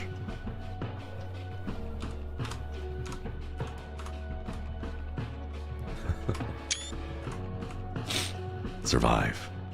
Alright. Let's see if it works. I mistyped it because the cable was in the way. The door began slowly opening with the creak, but Mikhail couldn't be that patient. With all his strength mustered, he forced the door open faster, pulling Sev, Renee, and Nini through. Oh yeah, I accidentally hit the screenshot button. Just in time, behind them the carriage broke free from its restraints. Sparks flew around as it tipped, teetered, and rolled down the cliff that sat just beside the precariously placed track. Words. Sorry. Ooh. The four stood in dread, eyes fixed on the spot that they had been standing just moments before. In its place, a sheer drop.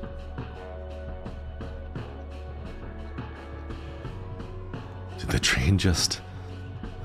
Yeah. It just got... Don't say it. Decimated. Hey, she said it, not me. Mimi clung tight to Renee, shaking. So, not only do we have a 2-hour limit, there's also some unknown limit on each carriage.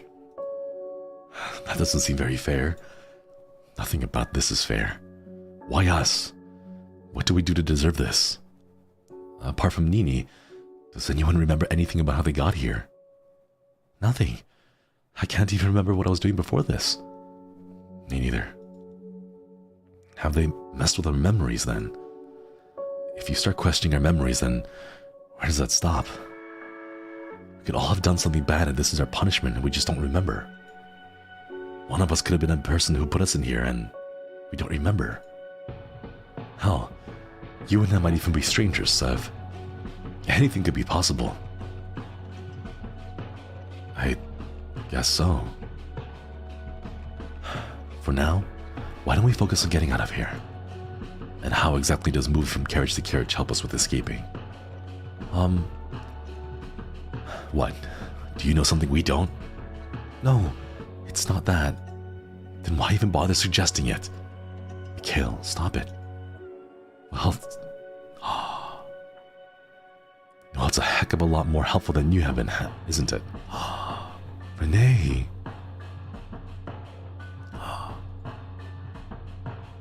Slowly, Sev reached down and covered Nina's ears. Was beginning to look around the group curiously. Renee's air of sophistication, of careful and cool words had dissipated, and under it was a heat filled with anger. Do you think I want to be stuck here? No, I don't. Do you think I want to do this? No, of course not. But we all just watched what happened to the last carriage. Do you think I just want to sit down and wait for that to happen to us? Well, no.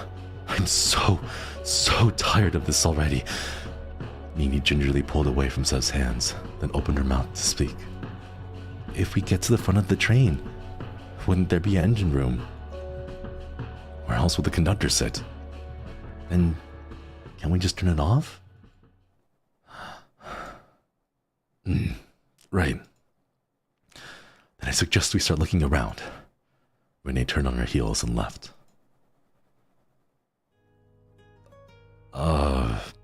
I think you should apologize. Me? Why? You made her kind of upset. She's stuck in here like the rest of us. Fine. Whatever. Mikhail walked after her, leaving Seb alone with the curious-looking Nini. Shall we take a look together around, little lady? Look! Nini has a face too. Nini sprung up from her place and wrapped her little arms quickly around Sev. Whoa there, is something wrong? Mr. Sebastian, are you scared? Just call me Sev. I'm not that old, you know? And yeah, I am. Don't tell Mikhail though. He might laugh at me. How can you be scared but still keep going? Because there's no other choice. When you're scared, do you want to run away? Curl up in a ball and cry? Yeah, but I'm much weaker than you. No. I feel the same. You're weak scaredy cat too? Ouch. That's right. You know, true strength isn't not being scared. It's about being scared by persevering. And you're persevering. You're strong. And we'll get out of here. All four of us. Together. Thank you, Sevi. Sevi. That's a new one. Why do you go by Seb and not Seb, though? It sounds cooler. Maybe your full name is actually Sebastian. Now that would strike fear into my hearts of my enemies. You have enemies? Oh no, it's just... Could they have brought us here? She's too pure. Maybe. Guess we better stand on our toes, huh? Sevi, Mika is your friend and not your enemy, right? Yeah, we've always been friends. Where did you two meet? Oh, that's easy. Sebastian's head throbbed once again, the pain running down his ears and neck. Well, we met. Where was it again? Mikhail and I. Are you okay? I'm sorry. We met in school. Hey, Sev, Nini, come here. What is it? Every single time we try to remember something that happened in the past, it seems like we have a difficulty doing that. What's going on? We searched the rest of the carriage, but all we found was this closed door. But when we turned around, the door was open. The room was small and dark, and the inside was dark. It looked to be enough room for a single person to stand there. You sure it's not a toilet? Why? You need to go? Not really. You want to go together? Shut up and stop being weird. As they bickered back and forth, Seb with a smile on his face and Mikhail with an angry blush, a screen turned on within the room.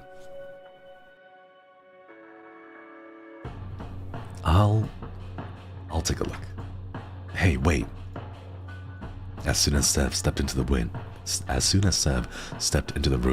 the door slid shut behind him and locked with a click. Ah, shit. He banged his fist against the door. No response. Pulled on the handle. Nothing. Then... has to be this.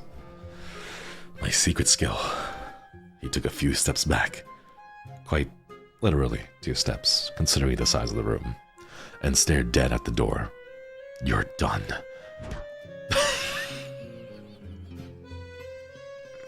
Wait, what is with this art style? Before running at the door full speed.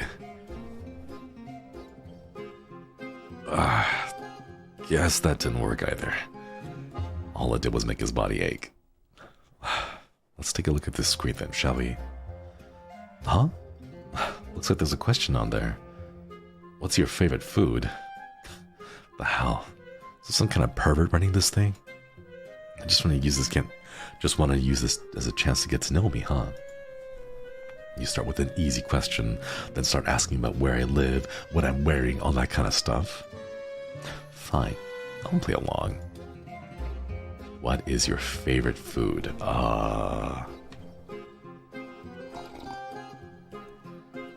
Right now, I'm kind of craving a burrito. So we're gonna go with burrito. If you were an animal, which would you be? I would say a tiger. I think a tiger would be cool. How good looking would you rate yourself? 10 out of 10. Yeah. A koi? Oh, wait, no, but I've like gone past the koi. I've like gone through the Dragon's Gate. But 10 out of 10, absolutely. What is your lucky number? I don't really have a lucky number. If I had to pick like any number, a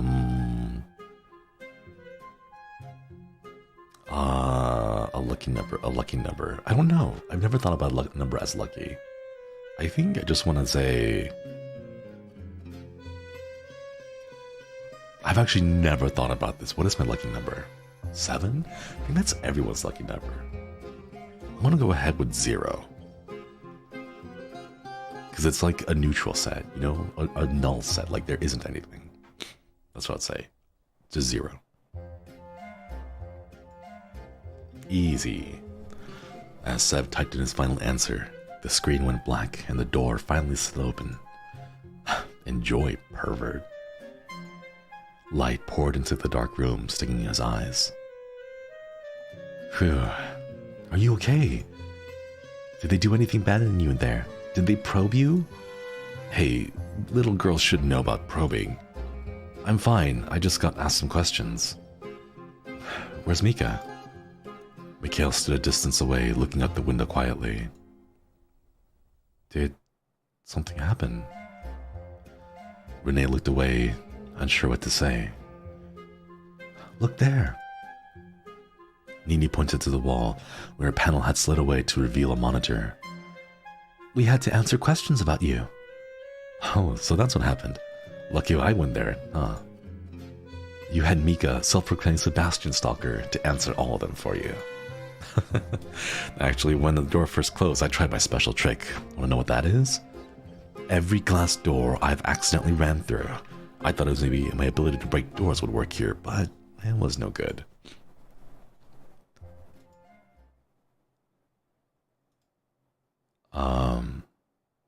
Is everything all right? I couldn't answer a single one.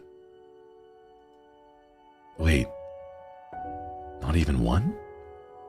I mean, I guess I could understand if you messed up 1 or 2, but...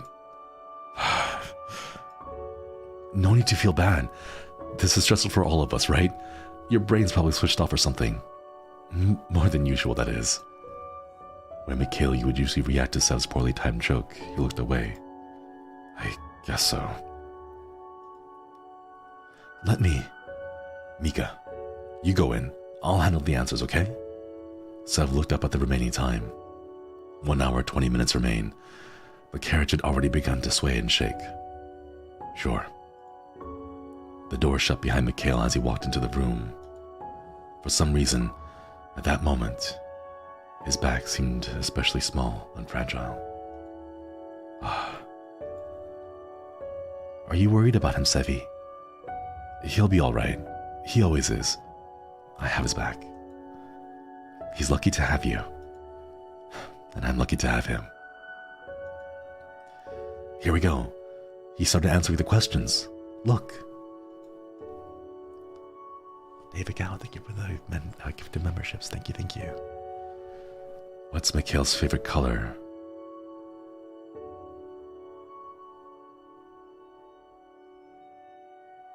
Wait.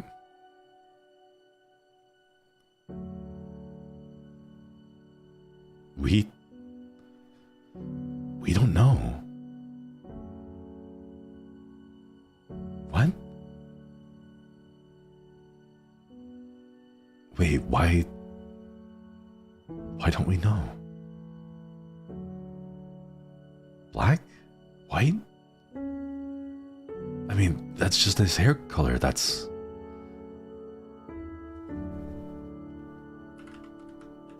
Black?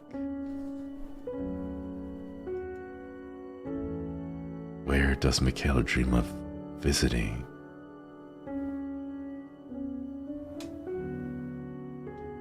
We don't know. Chad, we don't know. We don't know.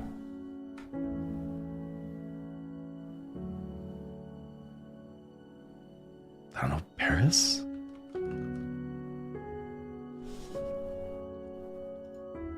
How old is...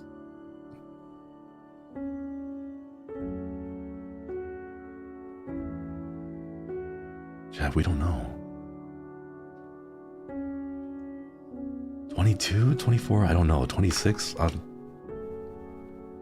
we don't know this.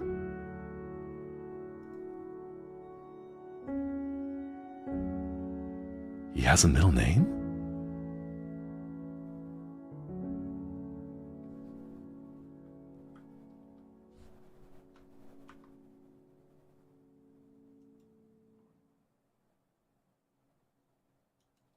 The color had long drained out of Sev's face. It was as if the answers were there, somewhere, rattling around in his brain, but he couldn't quite grasp them. Or were they never there in the first place? Hell, you and I might even be strangers, Sev. Sebastian? At some point, the door had slid open, and Mikhail stepped out. Seeing the look on Sev's face, he couldn't help but feel disappointed. It's like my memories are all fuzzy. The numbers say 1 hour left. We're running out of time. Nini, listen to me. I want you to go in there and answer the questions as simply as possible, okay? But what if I don't know how to spell something? You'll be okay. You're a smart girl. Just try your best. I can't ask any more of you than that. Okay. Before anyone could argue, Renee had already guided Nini into the room, and the door had slid shut behind her. One by one, the questions started popping up on the screen. Renee considered each carefully, taking her time to answer each attentively.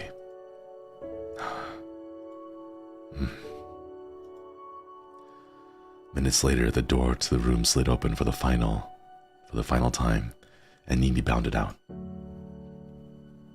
Did I do okay?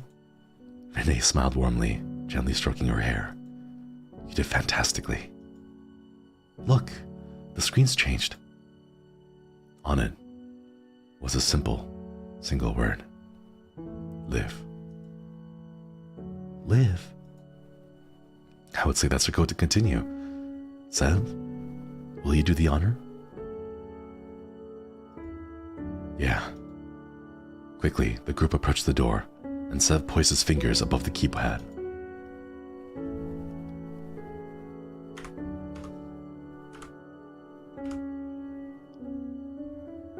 If this works, how did Renee know?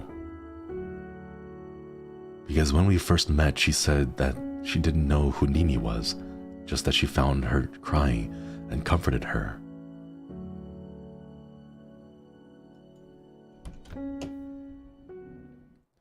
The door opened wide with a groan much faster than the last one. Nini and Renee led the way. Sev followed after them. Mika? Sorry. There's nothing to... Before he could finish the sentence, the ground below Mikhail let out a roar as it began to rip away from the rest of the train. Mikhail!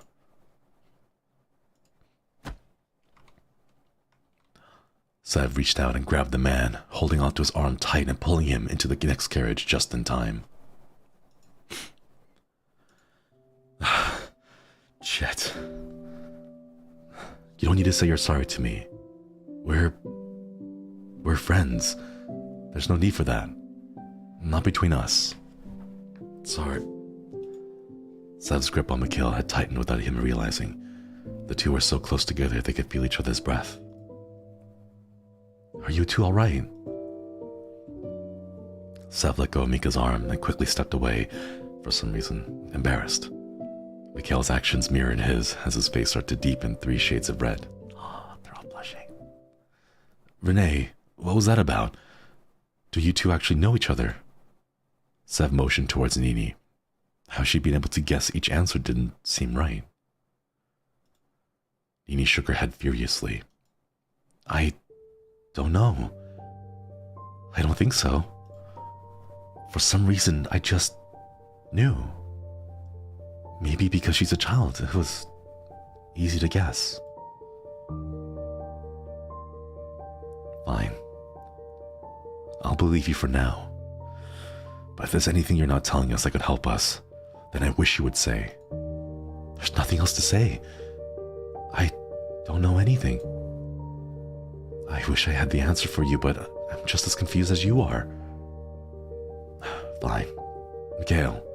Sev turned to speak with Mikhail, but he had already left with Nini to search around the carriage. Lovers quarrel. Do we look like lovers? Maybe. She says maybe with that face. Maybe. She ships it, yeah. He doesn't feel like that about me. Well, how do you feel about him? Is this a dating show, or are we fighting for our lives right now? Just making conversation. We're both just a little confused. It's no big deal. You'll sort it out. You always do. Right? Yeah. Right. Then why is it that when I think back on the years we spent together, it's all so fuzzy? You should go talk to him. There's nothing worse than words left unsaid. There will come a time when you won't get the chance to say them anymore.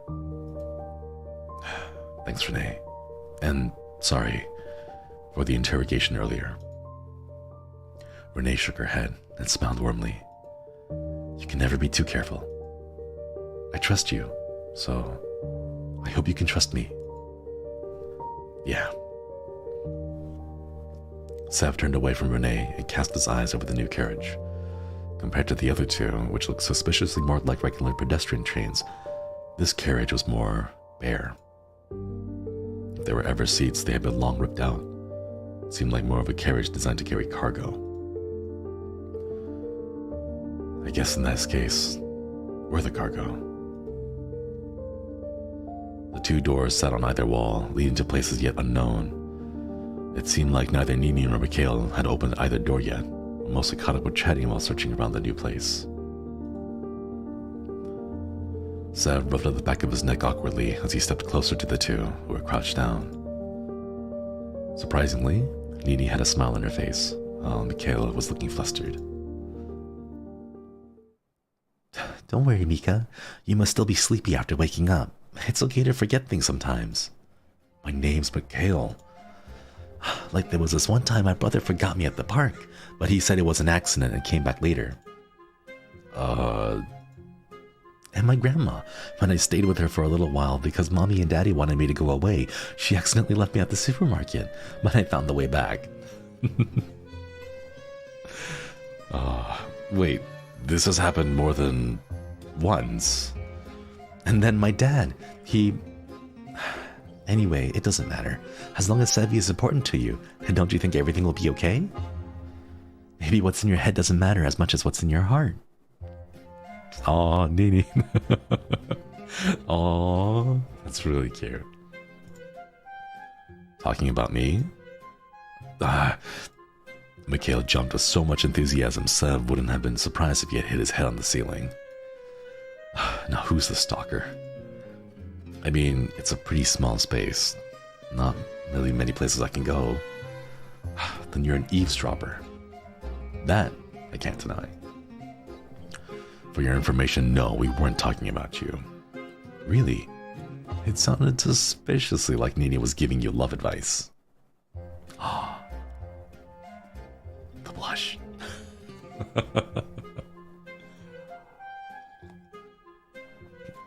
Love? Shut up and go away. Just follow the train already, okay? Alright, fine, if that's what you want. Sev started walking backwards, straight towards the door that had led to the straight drop. Well, it was nice knowing you, Mika. You too, Nini. No, Sevi, don't. Ignore him, he just wants attention. Boo-hoo. No one loves me. I love you. Aw, aren't you the cutie? Much cuter than Mika. It's not that hard. The name's Mikhail. Mika.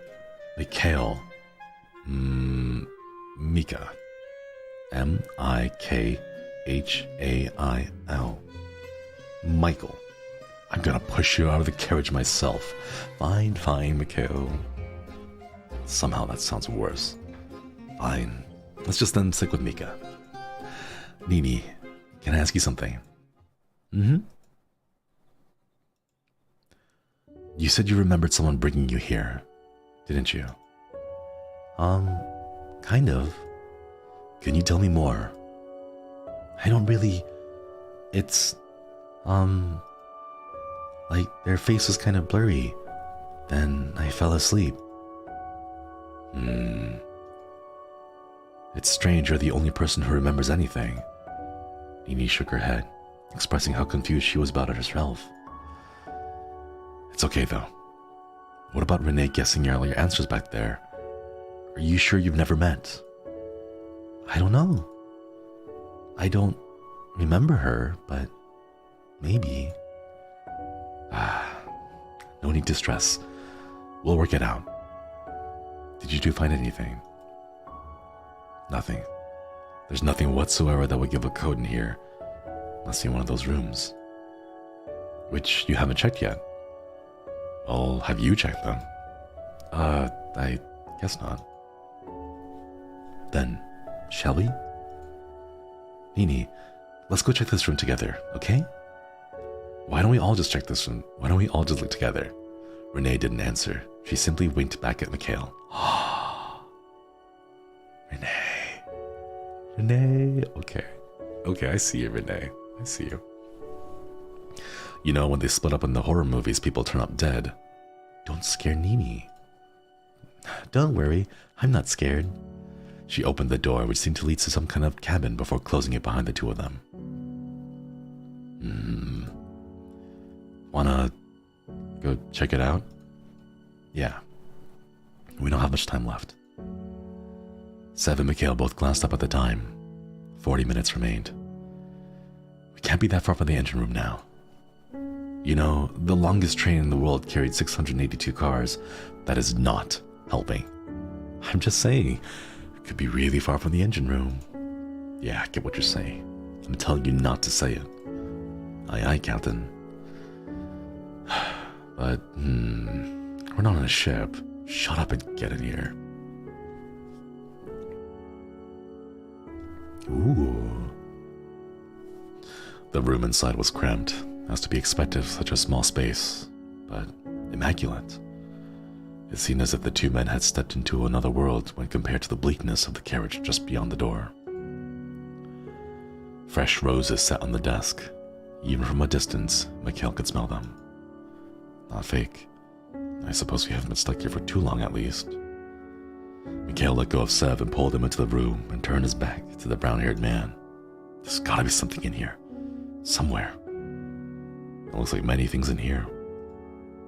Don't make me clarify. Obviously, I mean something useful. Well, I'm in here.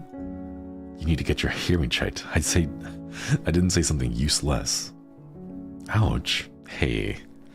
I know you love me, really. I do not. No need to deny it. You are literally the biggest asshole I've ever met. What a compliment. Which is strange because you're also the nicest person I've ever met. You're such a weirdo. Mikhail, do you promise you don't remember how we got here?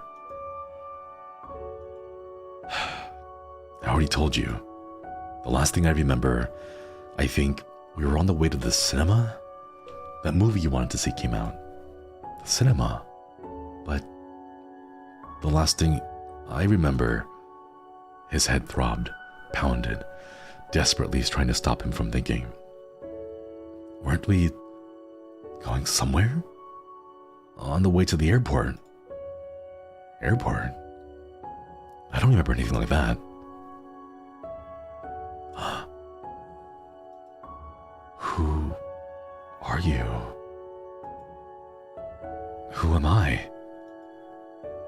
Do we even really know each other? Are you lying to me? Are our memories not real? Holding his head, Sev fell to the wooden floor. Sev, are you okay? I'm fine. You're not fine. Come on. Let me get you onto the bed. There's no time. There's no point in getting off this stupid train if you kill yourself along the way. Mikhail quickly helped Sev hit the feet. Onto his feet, then to the bed. It was ridiculously comfortable. More so than any train bed had any right to be. Thanks, Mika. Do we really know each other? What? You said it before. If they mess with their memories, we could be total strangers. Is that what you think? That everything we may have is make-believe? I don't know. I really don't know. That really hurts, you know.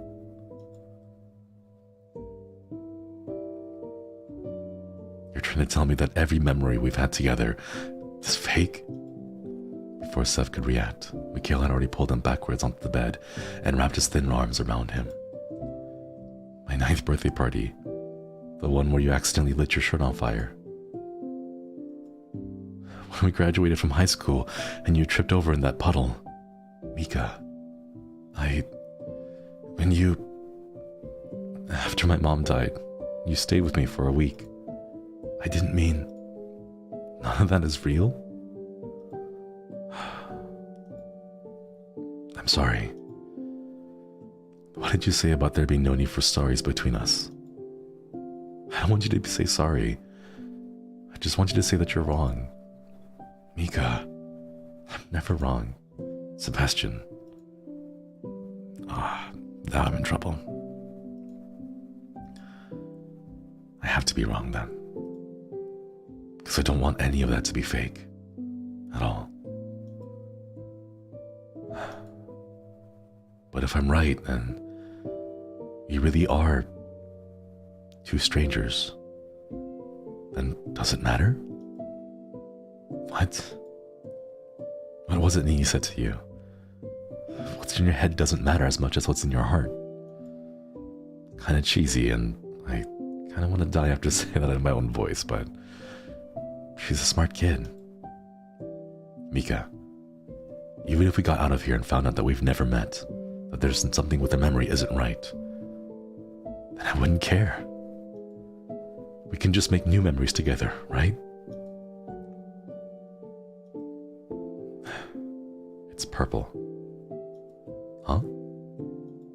My favorite color is purple. I want to visit Iceland and see an Arctic fox. I'm 23. My middle name is Julian. What else do you need to know? You didn't need to tell me all that at once. We'll have the rest of our lives to work it out, right? Sebastian, I need to tell you something. It's important, so can you not be an idiot for just 1 minute? Yeah. The truth is, well, it's that I kind of... Look, I'm in... Sevi, Mika! Oh. Renee quickly covered both of Nini's eyes. She flailed around, trying to be free of her hands. As Mikhail and Sev both jumped out of the bed, Renee instantly turned around, either truly embarrassed or feigning it enough to be believable. Are you two... decent? We never weren't. Really? It seemed like you were canoodling in that bed together. It's not like that. Of course not. Nini, go back to the other room. But I'll be right there in a second. The two men patiently waited as Nini left, and the room was filled with silence. Whether she would scold them or not, they weren't sure, but they felt like two schoolboys in trouble. Sorry, I didn't realize we didn't have time to be wasting. What? I'm not upset. You're not? Look at her face.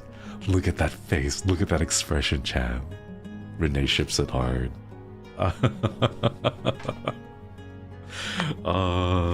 That face is so good. She shook her head, and a gentle smile rose to her face. I'm happy to see the two of you, well, happy. Together. I've just been worried, you know? About what? It's hard to explain, but seeing the two of you fighting makes me feel upset, I guess. Come on, we found something in the other room. Renee left first, leaving Mikhail and Sev alone with only her words as company. Look at the two boys. Look at them.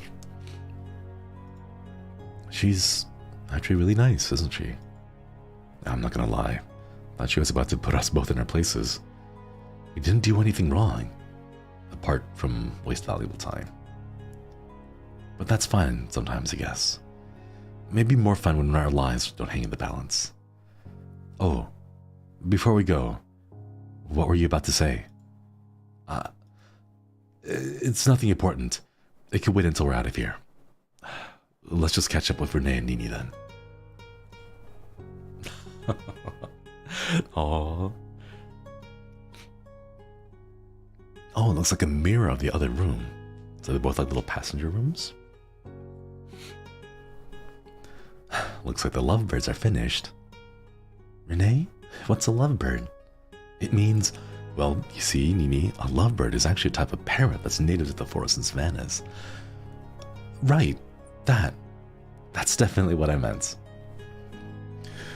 What did you find? Nini showed to Mika. With an exasperated sigh, Mikhail took a small piece of paper from Nini. It seemed to have some strange symbol on it.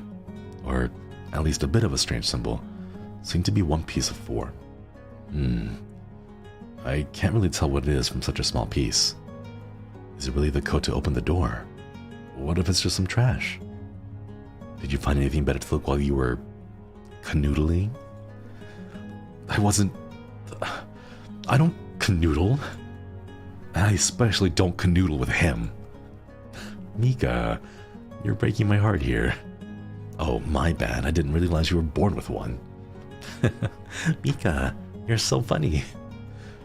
Thanks. I am pretty funny, aren't I? Much less funny when you say it yourself. It's like laughing at your own joke. Yeah, you should be your own #1 fan. Oh. Ooh. Beef Rainbow, thank you so much for the super chat. Thank you, thank you. Nini's eyes were filled with wonder. As if she had a notepad and a pencil, she would definitely have written down what he had just said. Whoa, that was actually kind of cool. I'll direct your eyes to the time we now have left. 25 minutes. Some weird noises in the background again. And we don't know how much longer we have to go. Yeah, hurry up, you guys. The other pieces must be in here somewhere. Let's take a look. Ooh, looks like there's 3 places to examine. A comfortable-looking chair sat beside a small table. On top of it, absolutely nothing that interested Sev in the slightest. Still, he searched the area, and came up with nothing. Until he felt under the table, where a piece of paper was taped to it. Who does that? Tape something to the bottom of a table. Whoever put us here, obviously. Touché. We're going to check out the bed last. The desk to the right of the room was relatively bare, minus the large bunch of roses and lamps. While Mikhail busied himself over the other side of the room, Sev quickly checked the drawers. A Bible. Does anyone actually read hotel Bibles? A notepad. Hey, Nini could have used this a minute ago. And something that was sticky to the touch that Sev wanted to try to forget instantly. What are you touching? Ew. I don't want to know. Don't want to think about it. I'm going to expel this memory from my mind and never use this hand to eat ever again. Well, while you were busy fingering that unknown substance, look what I found. Looking awfully proud of himself, Mikhail held a slip of paper between his fingers. Yeah. Oh, by the way, look at this. Sev held up his hand. When Mikhail peered closer trying to find what he was looking for, he wiped his palm against the dual-haired boy's face. Ah, what the hell are you doing? There, now I fingered the unknown substance and you have it all over your face. We match. You just wait, Sebastian. Karma will get you. And if it doesn't, I will. Ew, what the hell? Sev, what the hell was that? The bed on this room was still in pristine condition, perfectly made and awaiting someone much too rich. Unlike the bed in the other cabin, which is a disheveled mess after we... What are you muttering on about over there? Something Nini shouldn't be hearing, I think.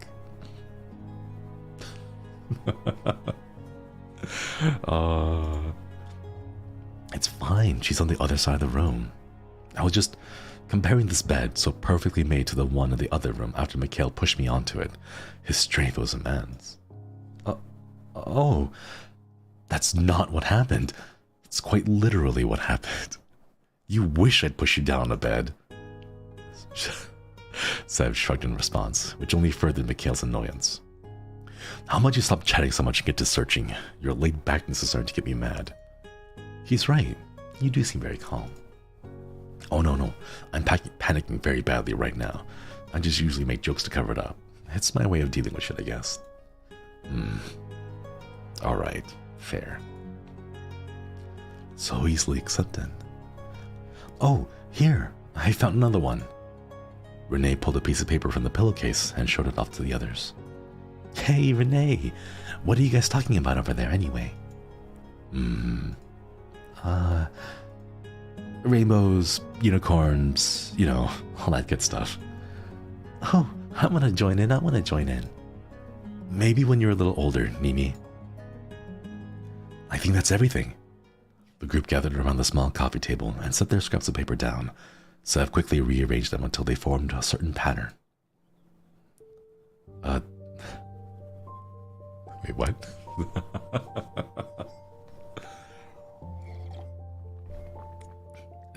QR code? Does anyone have a phone? I don't own one. I think mine was taken. Mikhail paused in his search as he felt something in his pocket. Oh. I have mine. Mikhail has his phone. Pass it here. What's your passcode? 7295.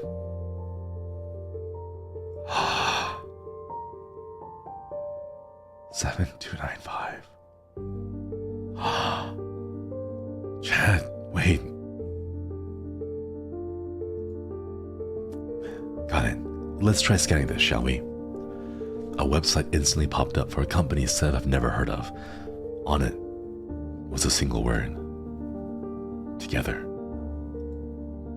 It's together. Come on, let's go. Once again, the group rushed towards the still locked door.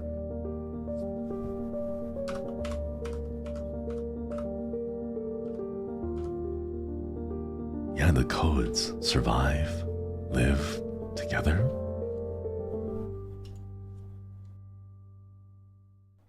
What? The door should have opened for them, brought them just a little closer to their freedom.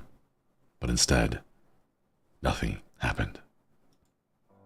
Wait, I'm sure that was it. Something's wrong. At that moment, the light in their cabin flickered out before coming back a second later. A grating, metallic sound came from the other side of the carriage. Look, a button. Weird, why would you need one? Why would you need this one? Why would this one need a button when the rest just all opened? Do you think this is the last door? They glanced up at the remaining time. 7 minutes, 30 seconds. I hope so. Go, wait at the door. I'll open it. Sev, I have a bad feeling about it. It's fine. Just stop being such a worrywart. Sev hit the button, and the door instantly opened. Unlike all the others beforehand, which had gone at a speed comparable to the other one, this one was almost immediate. See? I told you so. I guess. The train shook back and forth, the groan becoming almost deafening. But as soon as Sev's hand came off the button, it closed again. If anyone had been halfway between the rooms, they would have gotten cut in half.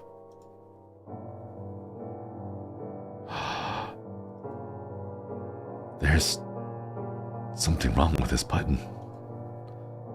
Wait, that can't be right. Renee ran over to the button and pressed it herself. It opened, then instantly closed again. The timer on the wall had 5 minutes remaining. It didn't make a sound, not a tick to be heard, yet the group felt like every second that went down sounded awfully heavy. It's not. It shouldn't be like this. The power shortage. It must have messed with the button when the lights... No. No. Shit. Nini, come with me. We need to search the next room now for any way to stop this train. Mikhail, you come too. Mikhail frowned and shook his head. I'm not going anywhere without him. Fine. Quickly. Nini. The two girls ran through the door into the room beyond. This is the engine room. Is there any way to stop this thing? No. There's... All the controls are locked down. I think the doors need to be closed.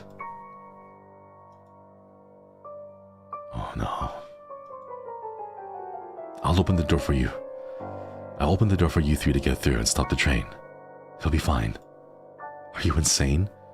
The carriage is gonna go at any second. If we keep going, you'll be gone before we can stop it. Mikhail, it'll be fine. Just trust me. Stop being so damn calm for 1 second. Sev, this isn't a joke. This is a matter of life or death. At some point, Sev's hands started to shake. He stared down at them, willing them to stop, but they wouldn't. At this point, they couldn't. Mika, I know it's at risk here. But if there's a choice between risking myself or watching you die, What do you think I'd pick? I'm not losing you. Just go already before out of time. For once, you say something that makes sense. Between risking myself and watching you die, there's no choice whatsoever. Renee. I'm so sorry, Mikhail. Sev. Mikhail rushed forward and grabbed Sev by the shoulder, catching him off guard and pushing him away and into Renee. He slammed his fist against the button while Renee dragged Sev towards the door. Wait, what are you doing? Mikhail, stop. I can't. I'm sorry. And I'm sorry for saying sorry again. No. Sev, in case we never see each other again, promise me you'll remember this. I really am.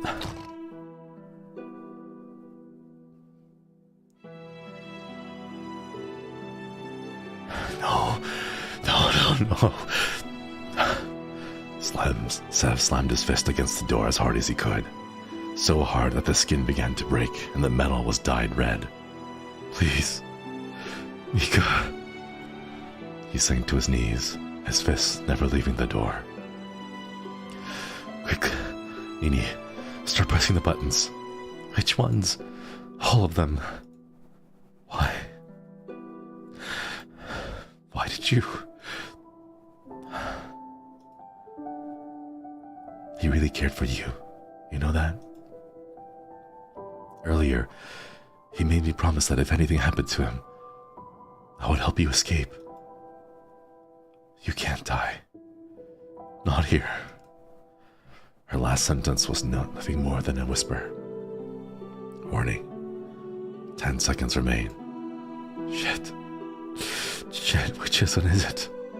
This one. As Nini's hand slammed down on the button, the speeding scenery outside slowly began to slow. 7 seconds. The swaying began to falter. 5 seconds. The screeching quieted. 2 seconds. The train finally halted in place. Congratulations. You have escaped. We did it. We need to open the door. Mika. I'm sorry. You didn't deserve this. The door to the previous carriage opened. But beyond it, instead of facing the inside of the steel beast, the sky was beginning to break over the horizon.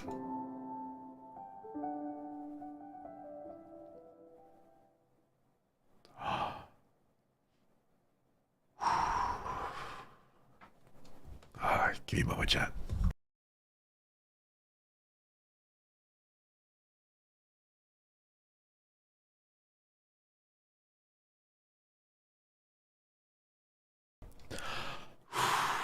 Oh my god.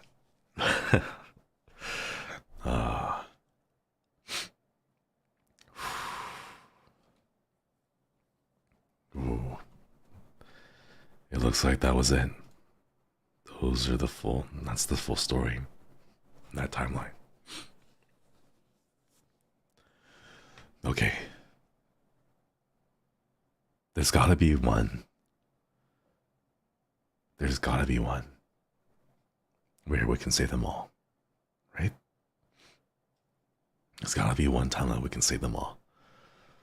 I think we can go back into the church and then see if we can make progress there. Because now that we know the phone belongs to Mika, we need to go.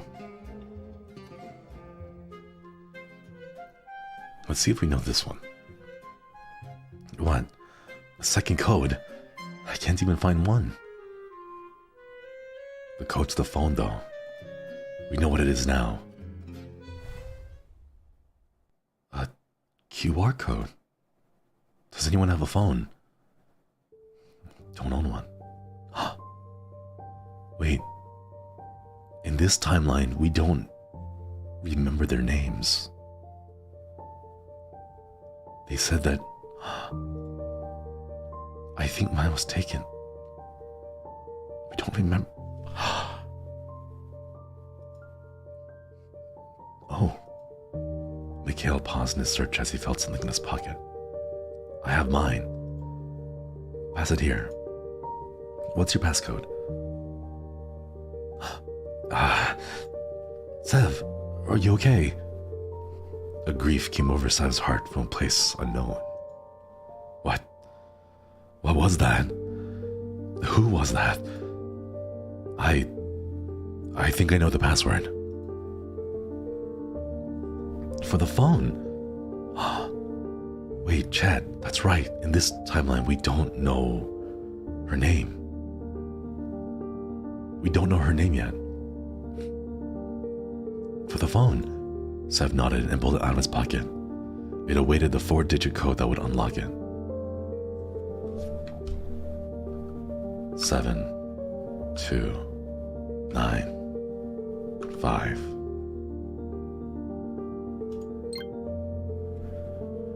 With the sound of a lock coming loose, the lock screen faded away, and in its place was a single word. Coffin. Ooh.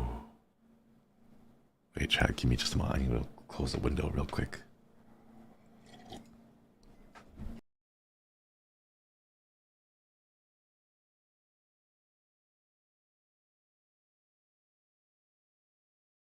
Alright, I'm back. Apologies for that. Coffin. Is that meant to be the code? That's a really terrible password. It's like the equivalent of making your password ABC123. You say that, but neither of us guessed it. Fair point. Neither the girl nor Sev made a move to walk towards the coffin. Aren't you going to open it? You're the one who wants to open it. Can't you do it? But what if it really is a zombie? So you agree? No, I'm just messing with you. Oh, it's the face again. Look at that. I just think it'd be funny if you opened it. It's not a zombie. It's not a zombie. It's not a zombie. Okay, here we go.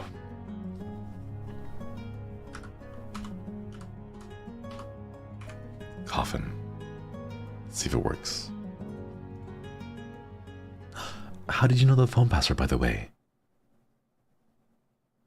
That's right, because in this timeline... Did you find it somewhere? I have no clue. It just kind of came to me.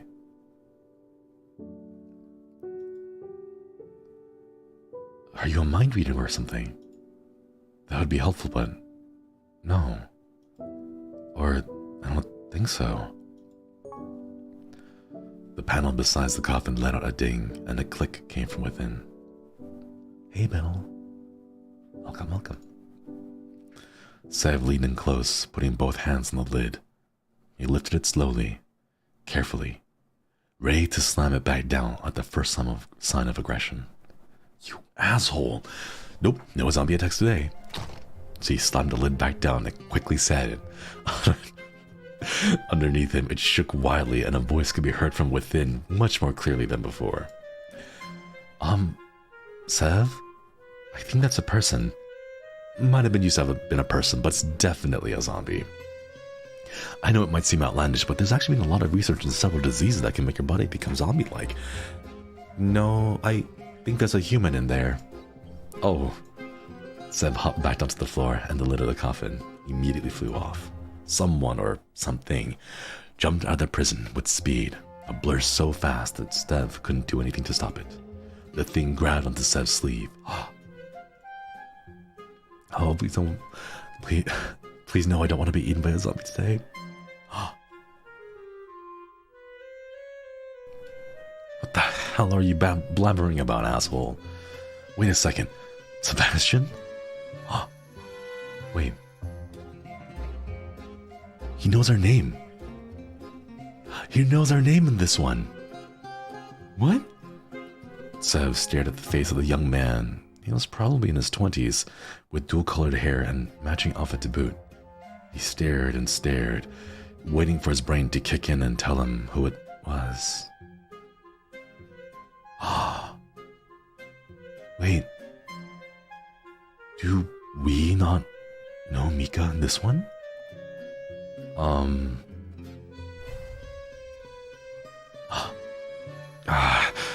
My head. Alright, asswipe. What the hell did you put us in there, huh? Where are we? What are we doing here?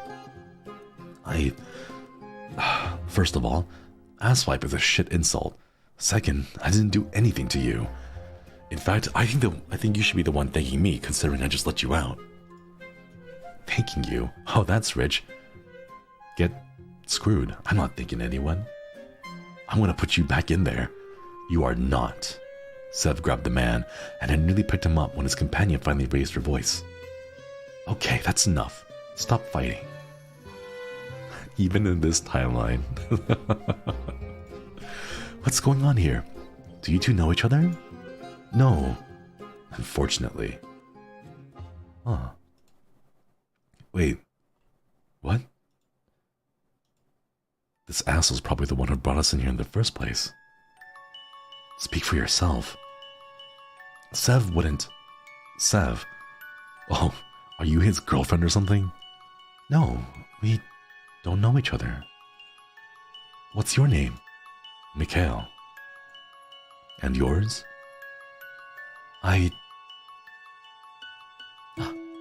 Renee? Me? Yeah, you're Renee. My name is Renee. Wait, do you know her? Do you know Renee? The little girl shook her head. I just know that Renee is Renee. Huh? Okay, did you come out of the coffin? Leave her alone. You probably put her in there too. Look, I don't know what your problem is, but we're all stuck here just the same. Did you hear that voice? Telling us we only have 2 hours to escape. Sev looked away from Mikhail and instead at the new arrival. Now, what's your name? Nini. I'm 8. Were they both trapped inside the coffin? Well, Nini, that's 8. Nice to meet you. My name's Sebastian. If you want, you can call me Sev. All the really cool people do, and you look like a cool person. Aww. Nini's face brightened up immediately. Okay, Sev. I was in the coffin with Mika. Mika? Shut up. You shut. That's enough. That's enough. Look, now we all know each other's names. We need to trust each other. Trust this jerk? No way in hell. What's his problem? I don't even know him. It looks like in this timeline, they don't really know each other. Like weird strangers. And from our point, we don't know. But Mikhail recognizes us as Sebastian. I don't think anyway. We're already under 1.5 hours left. There's no time at all. Whatever. Then what do we do? To be honest, we are hoping the way out will be in there. Sev nodded towards the coffin. It's a coffin, not a door. Oh shit, my apologies. I thought we've always had a problem telling the difference. You know, both big, wooden, they open. My bad. Mikhail rolled his eyes. Why don't you go ahead and check the doors then? Since you didn't seem to bother trying, I think I will. Mikhail turned and one by one tested each door. He then picked up a loose brick and threw it at the window, which simply bounced back and hit him in the chest.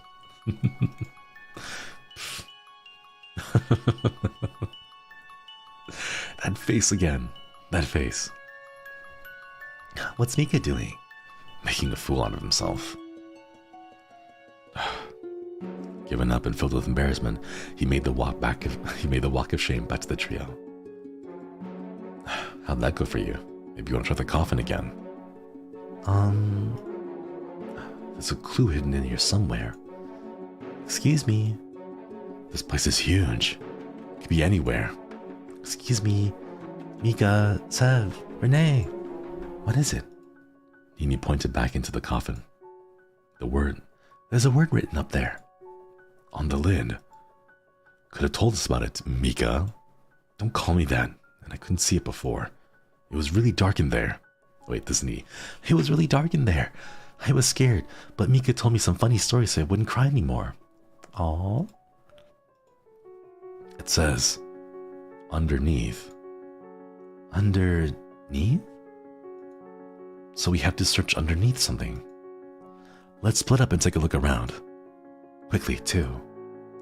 Nini followed behind Mikhail like a lost puppy, though he didn't particularly look upset by that. Renee's a pretty name. It is. Do you think that's your real name? It feels right, so I guess it'll do. Anyways, how do you know Mikhail? Huh? We did it. We need to open this door. Mika! The train. I'm sorry. You didn't deserve this.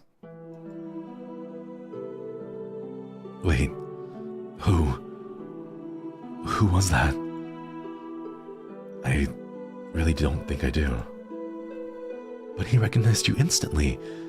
Have you lost your memories too? I don't think so. Wait, how do you know if you've only lost some memories? If you can't remember which memories you've lost?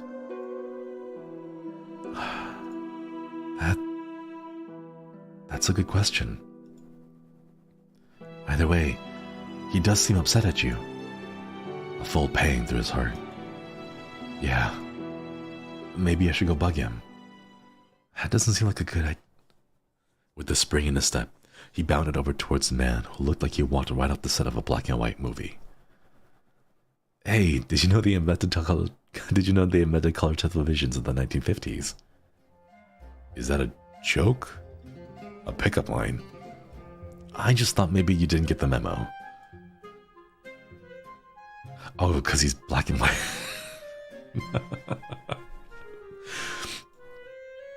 You got a problem with how I dress? Nah. Nah? Sure sounds like you do. Nah. Is there something you want? Yeah. Well, hurry up and say it. Oh, I just wanted to say hi and ask why you seem to hate me. How did you get us out of that coffin? Oh, I used this. Sev held out the phone, his new prize, only to have it nearly snatched away by Mikhail. Where did you find that? Just kind of over there. Well, it's mine. I'd appreciate you giving it back. If you say please.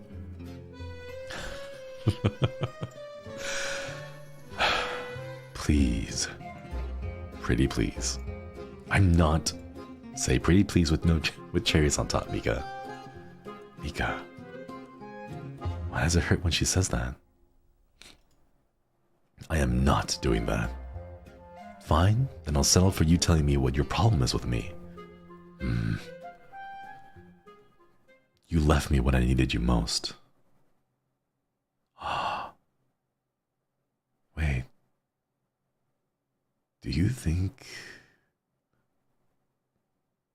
Does he...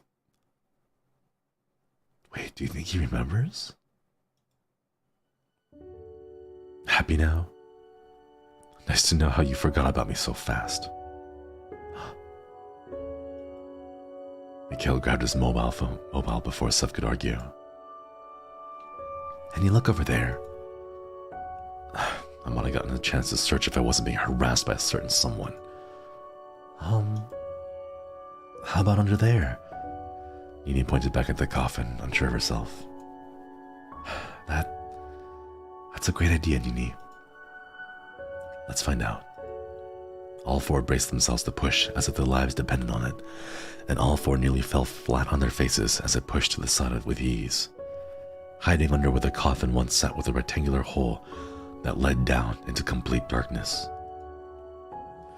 Sev kicked a rock down the hole, and waited for it to hit the bottom for longer than he would have preferred. Ladies first? Scared? No. Well, a little. I mean, that's a long drop, and it's kind of dark. So, how about you go first? Get your ass down there. Aye aye. Sev took a deep breath, then slowly made the descent. Cold clung to the metal of the rungs, chilling Sev to his core. Every step downwards took him further and further into the darkness, which soon consumed all his vision. All that existed for the brief moment was himself, and the bite of the cool metal and darkness. Are you okay down there? At this point, Renee's voice sounded distant and foreign, as if it was from another time, another place. I've fallen all the way down and broken my leg. Help. Oh no. Don't listen to him. He can't take anything seriously. Down, down, down, and down even more, until he finally saw a dim light below him, and his feet touched the ground. I'm at the bottom. It's safe, so start coming down. Nini, you go next. It's so dark. Don't worry. Sev is at the bottom and he'll catch you if you fall. Just go slowly, okay? Okay. In record speed, Nini reached the tunnel below and was helped down the final rung by Sev. Renee joined them a minute later, and finally, Mikhail started the descent. Don't fall. I have no plan to.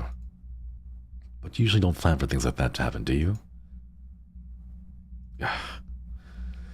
As he hit the final rung, Seb pulled out his hand to help the man, but it was swatted away with annoyance. Aww. Finally, with all 8 feet solidly on the ground, the four regrouped. Nini ran over to Mikhail and wrapped her arms around his legs. Hey, what are you? I'm glad you didn't fall, Mika. Aww. Yeah, I'm glad you didn't fall too. Mikhail's usually frowny face softened a little as Nini beamed up at him. Aww. Hey, Renee. Yes? How do you think Nini knew your name? Renee looked away and shook her head. I have no clue. Do you think you two know each other? If we did, why would she keep it a secret? Good point. You don't think she brought us here? Nini? I don't think Nini will be the one to bring all of us here. Maybe. But she's a good girl, so I hope not. What are you two whispering about? Oh, we're just talking about you, don't worry. Hey, only good things, I promise. Are you okay? Renee jumped to the side, clutching an oversized sleeve of Sev's jumper. I'm okay. I just thought I saw something move in the shadows. Are you... Wait, what? Afraid of the dark. Looking up for ninjas. Is this what Sev does? He just makes a joke. Scared that society is on the verge of collapse, and that when the day comes your loved ones might not survive and you may be forced to go against them. Isn't that messed up? But then again, maybe it's a good thing society collapses. As an institution, hasn't it done more harm than good? Those two sides of the argument spin in your mind until...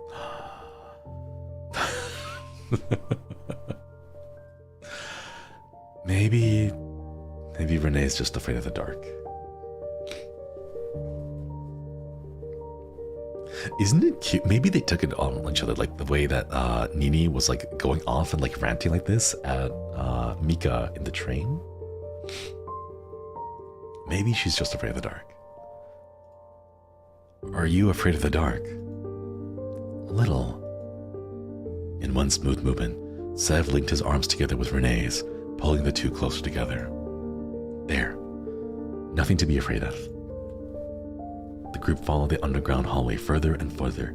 The air felt stale, undisturbed for a length of time none of them knew. For some time, the only sound that filled the silence was her footsteps. Mikhail's, hurried and heavy. Nini's at double the speed just to keep up. And Renee and Sev's, who were in sync. The path seemed to go on forever. Time was ticking down, steadily and surely, until finally they found what they were looking for. 2 doors. We should stick together and check each in turn. Nope, we'll take this door. Come on, Nini. Mikhail.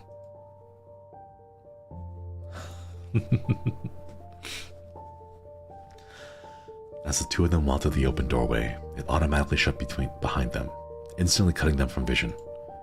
He really doesn't like you. Can't say I'm much of a fan of his either. Shall we, then? Not many other choices, I suppose. The pair took the door to the right, as decided by Mikhail's rash decision.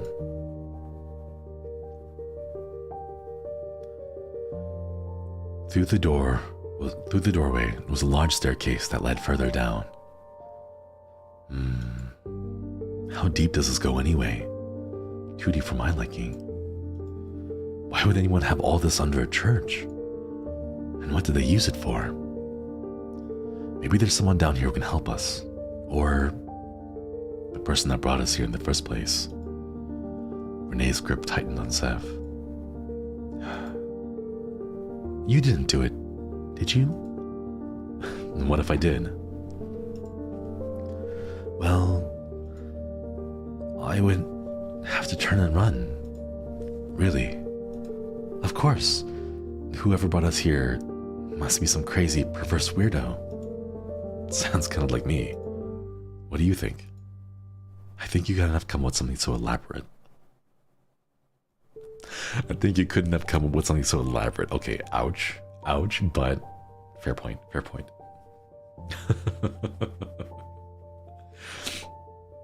Not even a smug face, just like completely deadpan on this one. Yum, thank you for joining the collective. Welcome, welcome. Ouch. It's true though, I'm probably not smart enough to come with all of this. You're safe with me, I promise. I can't make any promises for Mikhail though.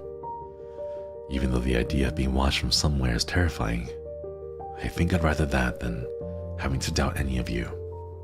Yeah, me too. Well, Mikhail's kind of an asshole, so I already doubt him, but the rest of you. Finally, the steps that led ever downward came to an end. The duo walked under a large archway that was decorated with the aged face of a large lion.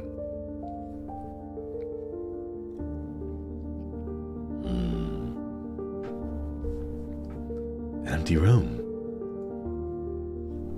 Hey, would you look at that? The room was relatively bare. A light was bolted to one wall, flickering and leaving a creepy shadow over every surface. The tabletop was completely bare. Whatever the room was once for, and whatever once sat in these tables, was long gone. But more importantly, along one wall was a long, thin window that looked into a matching room. On the other side was Mikhail and Nini. You two, did you find anything?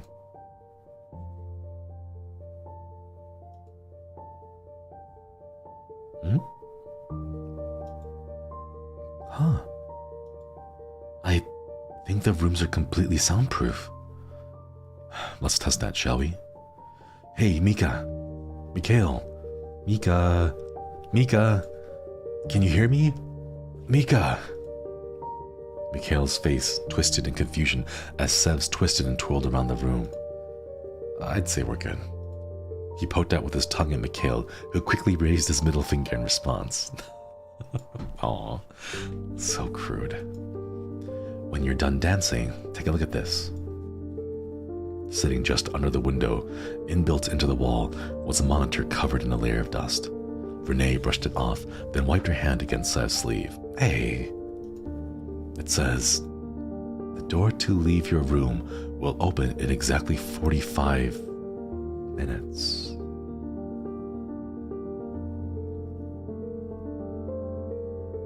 We have to wait 45 minutes? That's like half the time we have left. 45? We don't have time for that. Alternatively, you may press the button on the screen to open the other team's door immediately. Open the other team's door? Their door? How is that helpful? So, they probably have a button to press too. If we both press, then will both doors open? Do you trust that Mikhail will really press his if we press ours?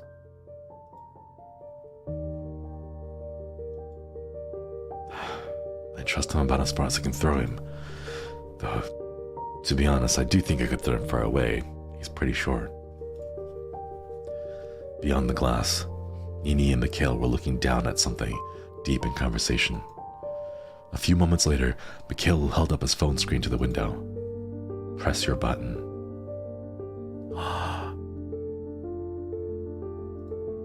Wait, just us? Renee, is there anything we can write on anywhere? Doesn't look like it. Interpretive dance it is. Sev waved his arms at the window, trying to get their attention just in time for his performance to begin. He shook his head, let out an exasperated sigh, and then pointed back at Mikhail in an exasperated, accusatory way. After, he feigned pressing a button and then pointed back at Mikhail, then repeated the actions once more. Even though soundproof room, Sev could hear the veins popping on his forehead.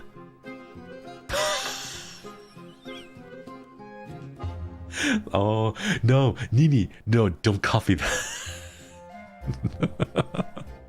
No, Nini, you're not supposed to copy that. Oh, it was really cute. Mikhail turned back to his phone, typed angrily for about 20 seconds, then shoved his screen back at the window. On it was language so colorful it almost made Sev blush, but it all boiled down to something like this. Push your button or I'm going to break this wall and make you press it. Oh. Once again, he busied himself typing. Just trust me.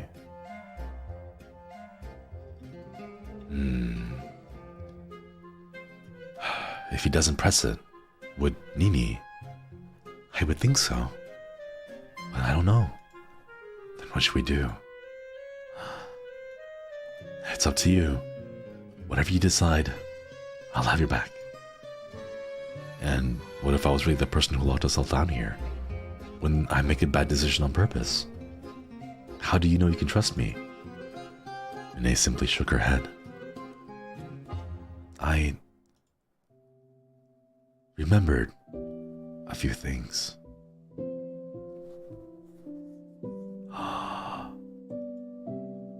Really?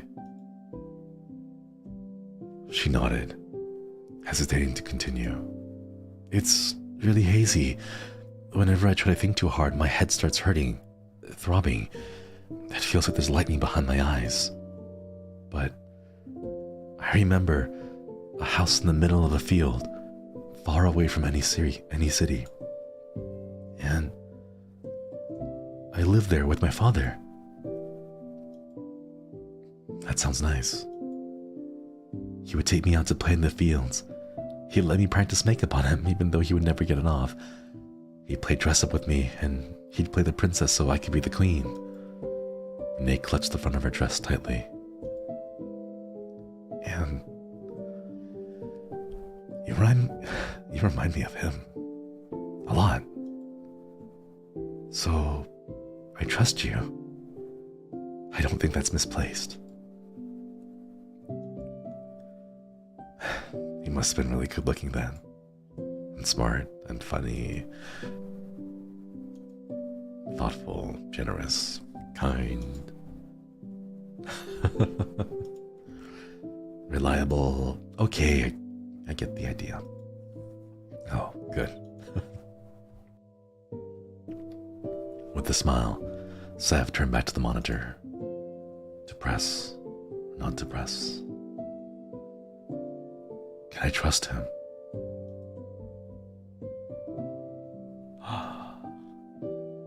Tiberi, thank you so much for the super chat. Do we press it? Or do we not press it? If we don't press it, we have to wait 45 minutes. I think that we lose so much time. I think we have to press it. We have to trust them. Okay, we're going to press it.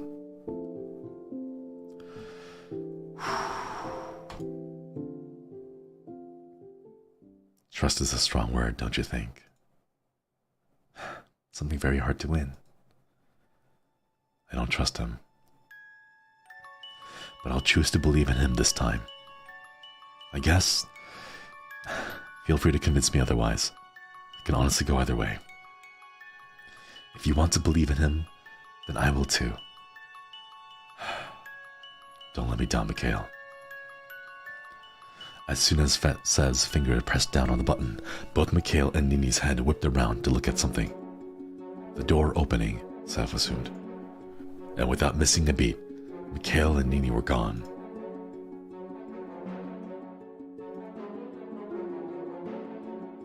Well, you let me down. Who would have guessed? Yo.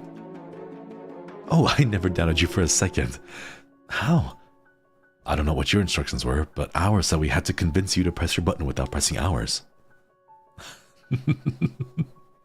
So that's why he had typed to press your button. A game designed to test our trust. And I knew we could trust you. Oh, you're such a bullshitter. Hey, that's a bad word. Yes, Nini, that is a bad word. You're such a bold crapper.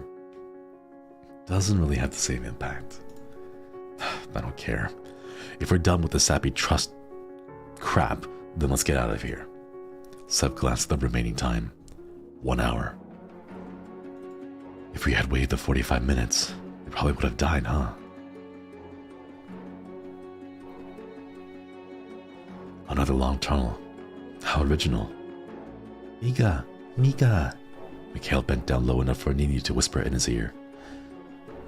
The further we go, the more worried I am that there really isn't an exit. Renee, can you come with me? Come on. I wonder what Nini's found. The young girl grabbed Renee by the hand and pulled her further along the tunnel and rounded the corner until they were out of sight. What the? I'm coming too. Wait.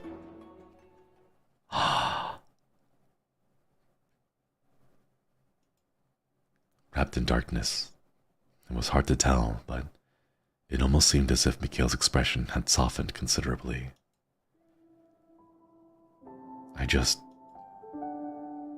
You know, what is it? I just wanted to say thanks for trusting me. You didn't have to. I might not have trusted you if our positions were flipped. Well, I wouldn't have, so thanks. It's fine. Oh, the blush. Yeah, look at the blush. I just want all of us to get out of here. It's as simple as that. We will. I hope so. Look, I feel like we need to clear the air a little. You said you know me. It's not that I've forgotten. I'm sure of it.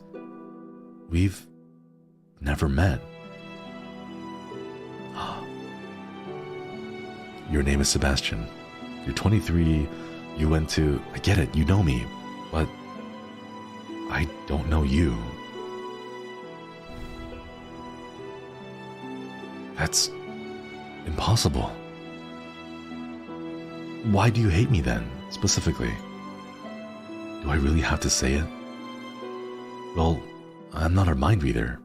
I don't think anyway.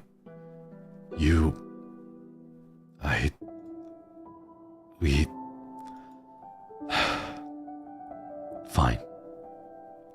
Back when we were in high school, you made friends with me even though I was just an unpopular loser. And when I told you that Look, it doesn't matter what I told you, but you dropped me as fast as you became friends with me. Asshole. Give me a break. I don't even remember that. Then what? Out of the two of us, one of us has false memories? Or both of us? Ooh, wait. You sound insane. I'll give you the benefit of the doubt for now. I take back the asshole. Thanks. Oh, don't thank me. Thank yourself for looking like such an airheaded idiot. You're putting on a very convincing act. Huh? Oh, I always look like that. Do you always look how you look? You know, like someone put salt instead of sugar in your hot chocolate. You know what? You are an asshole. A complete and utter asshole who can't take a single thing seriously to save his life. I'm serious when I'm thanking someone. I don't believe you. Sev pulled on Mikhail's oversized sleeve, forcing the two of them to stop face to face. Thank you. You still could have gotten out of your room and left us if you wanted to. So, thank you. And I'm sorry. You don't need to say sorry for... You don't need to say you're sorry to me. We're friends. There's no need for that. Not between us. Wait, that's what Mika told us on the train. Sorry if all of that really did happen between us. It's whatever. Come on, hurry up already. He turned away from Sev's earnest expression and quickened his pace, rounding the curved tunnel. Nini, what are you muttering about? Not even a you're welcome? Shut up for a second. Then he saw it. Renee on the ground, and Nini standing next to her body.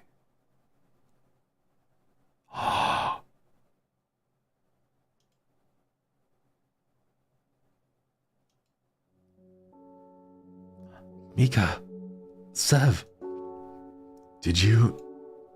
No. Mikhail frowned, speeding up into a jog. What happened? Nini blinked hard, trying to desperately stop herself from crying. We were just walking, and she suddenly collapsed. Really? Really? What were you talking about? I can't tell you.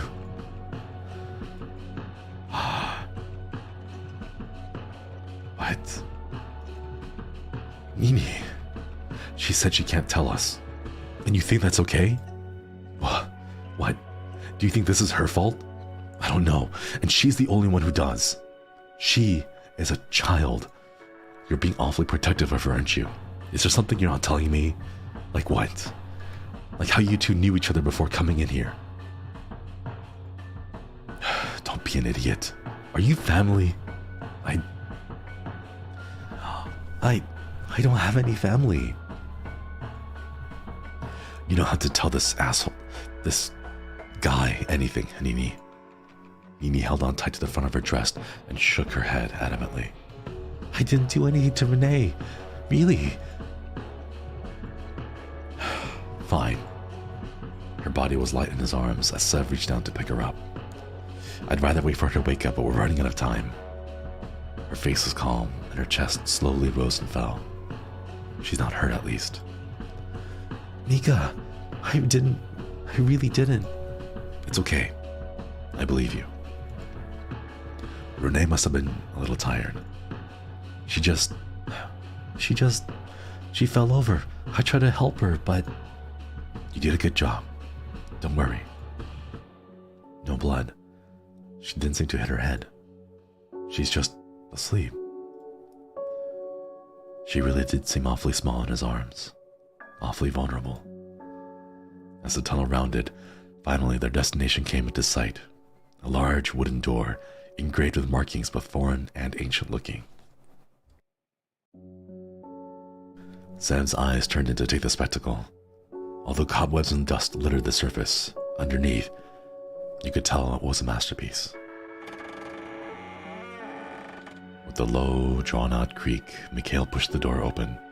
As Nini passed, She looked up at Sev with pleading, sorry eyes. He couldn't meet those eyes. Oh no. The air was musty with the smell of old books left for so long and dust, which blew into the air as the trio walked into the room. Carefully, as if he was putting down a prized possession, Sev set down Renee on a low bench. She slumped to the side, still fast asleep. Wow. Edie tentatively tiptoed further into the library. Her fingers danced around the spine of the books before she spun around the globes at the center of the room. Her gaze traveled ever upwards, landing on the ceiling that was decorated with paintings of all kinds, of glorious battles, of love, of peace hard won. What is this place? A place someone wanted to keep secret, that's for sure. Be careful what you touch, Nini. It's okay. It's safe. It might not be. I don't think anything has had traps yet, though. Sev turned away from the other two as they chatted. Instead, he turned his attention to rows and rows of books. Some were so dated, the titles could no longer be read. Others weren't even written in languages he recognized. Just, what is this place? Scientific books of studies long lost to mankind graced his vision, knowledge that no man should have. Harry passed it to chronology. Huh. Watch out! His head whipped around at the sound of Nini's outburst. A blade was an inch away from her throat, protruding out from between two books directly in front of her. What happened? I just wanted to look at that book. As soon as she tried to pull it out, it just sprung at her. Not that you would care. Don't be an idiot. Of course I care. So you're done blaming a little girl from a grown woman collapsing? I was just worried about her. I know. You're not worried about how you'll make Nini feel? If you're not here to apologize, then hurry up and find a way out of here. Fine. Please don't fight. Once again, Sev walked between the rows of books, this time more carefully than ever before. Where is it? What do we have to do to leave this place? And who put us here? As the minutes ticked down, so too did Sev's anxiousness start to rise.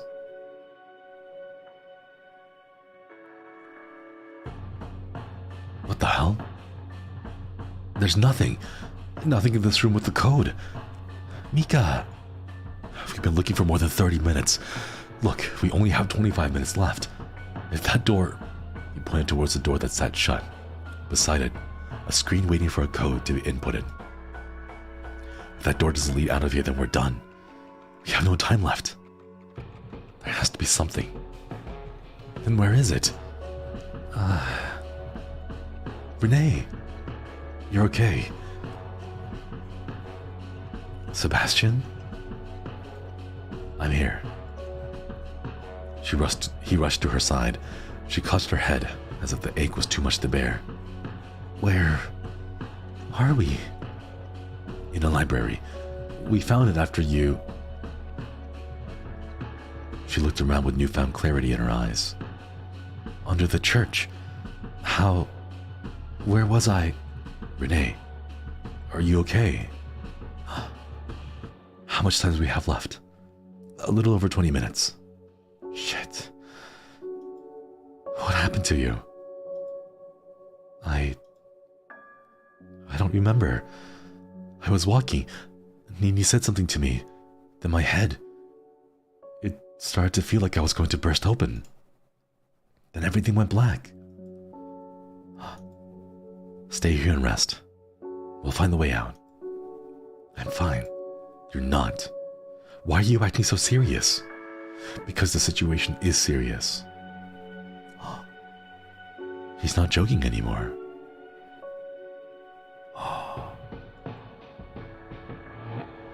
Didn't you say that making jokes was your way with dealing with things like this? Did I? Wait. No. He never said it in this timeline. He said it in the wrong ending, the bad ending. And he said that in the train timeline too, right? The past ones. They're... Maybe not? Renee hopped to her feet, unsteadily at first. Good to see you on your feet. Can you tell this jackass that Nini didn't do anything to you? Chad, what's going on? I'm sorry. I don't remember.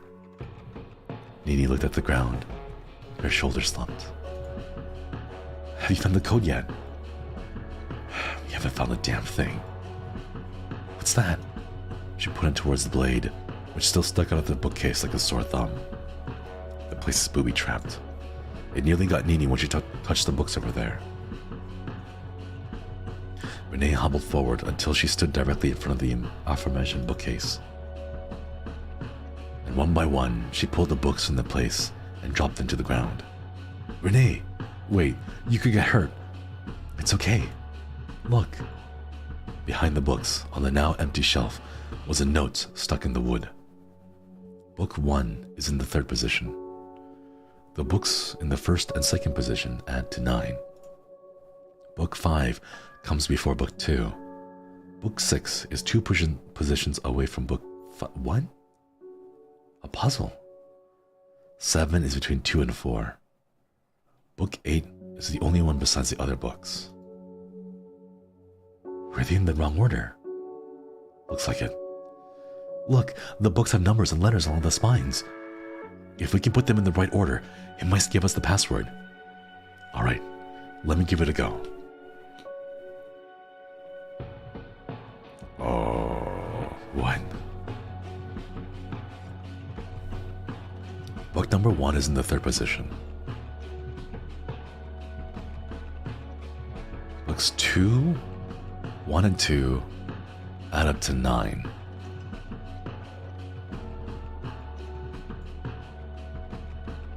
They add up to 9.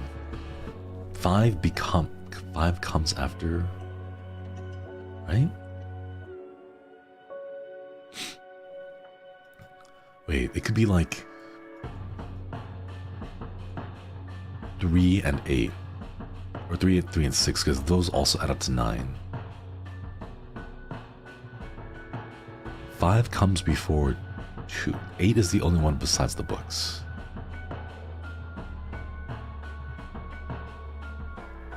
Five comes before 2. And then...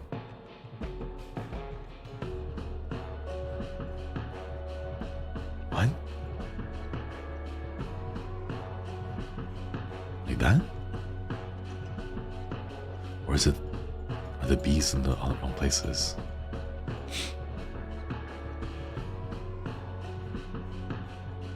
This has to be right. Complete? Stop the bomb? Stop bomb. That's a very specific password. Someone's gonna get us out of here. I don't care what the password is. Nini rushed over to the door, jumping at the panel beside it. I can't reach. I'll do it.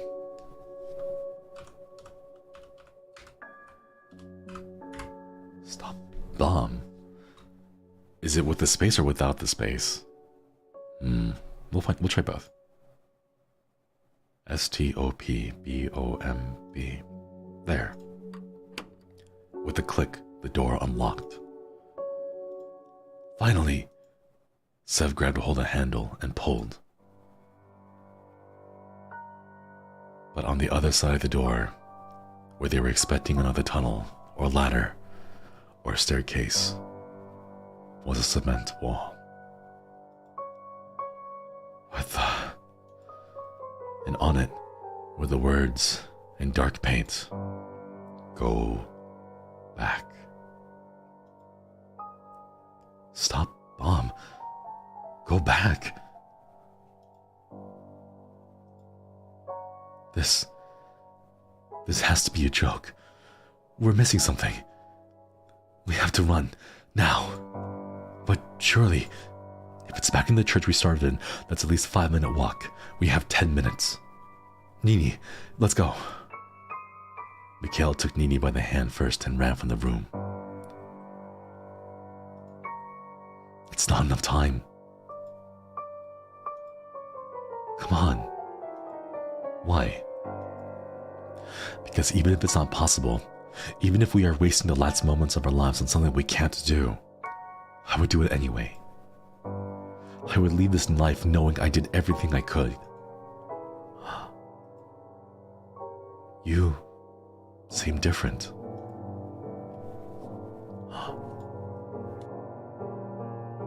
I think passing out knocked some sense back into me. Stay here if you want, but after everything we've been through together, I would like you to be there, whether it's the end for us or not. No, don't make me choose. Chad, no, not like this. Don't make me choose. Do we stay here? Do we go? Do we go with Chad? She's sus? No, but it sounds like she's so determined.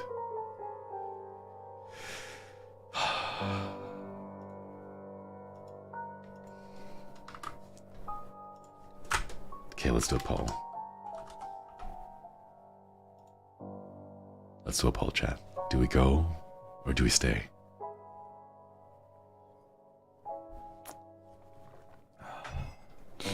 While the poll is taking place, I'm going to pour myself some more coffee real quick.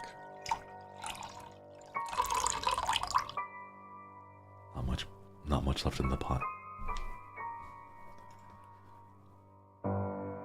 Alright, it looks like Go is winning overwhelmingly.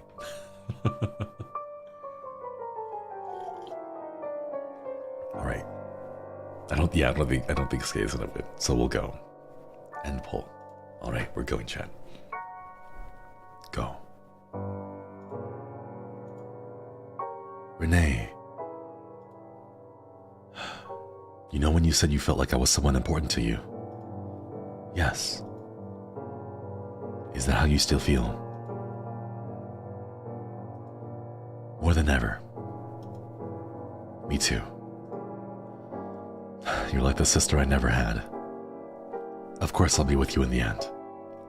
Come on. The tunnel was quiet, except for the sound of their own hurried footsteps. Mikhail and Nini were long gone. The timer ticked down. The room was just as empty as before. Nothing moved on the other side of the window. The timer ticked down.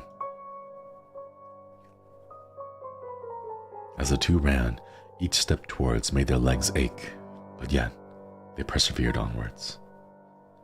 The timer ticked down. Neither of them spoke up. At this point, all they could do was run. Run as if nothing else in the world mattered. The timer ticked down.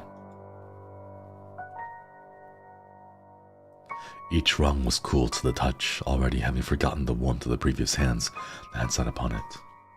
They climbed up, up, up, faster and faster as the timer ticked down, down, down, steadily. 5 minutes remained. The room had already been turned upside down. Mikhail and Nini combined had begun to search every inch, every crevice, every place hidden in the shadows for what would be their demise in less than 5 minutes. It's not here. It has to be. Where have you searched? Everywhere. No. They tore through the room, searching, begging, pleading with themselves, with each other, with whoever put them in the situation. 2 minutes remained. That's when Nini started to cry. It was nearly silent at first, a small whimper. But as the seconds ticked by, became a wail. I want to go home. Please. I'm sorry. It's over. Not yet. You said I would leave this life knowing I did everything I could. We've done everything. And we failed. Even if we found out at this point, does anyone here know how to deactivate a bomb?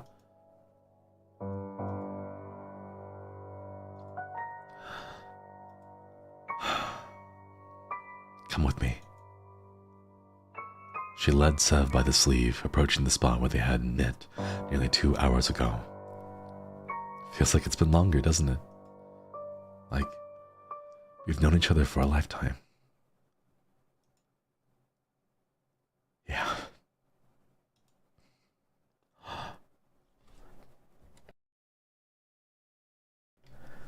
She put her hands together in prayer.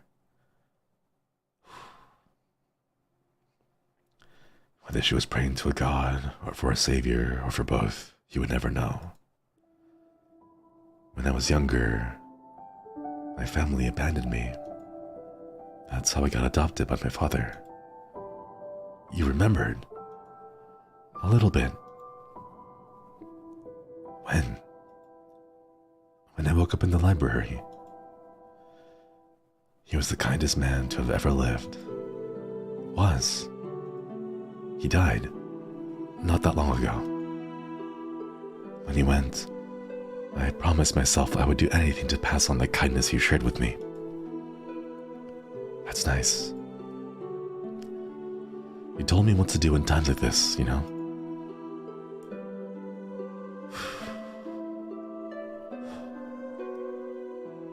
Close your eyes and take a deep breath. Everything will be okay.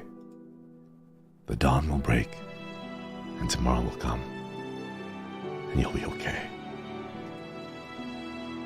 Because you're strong, and kind, and hardworking, we'll be okay together.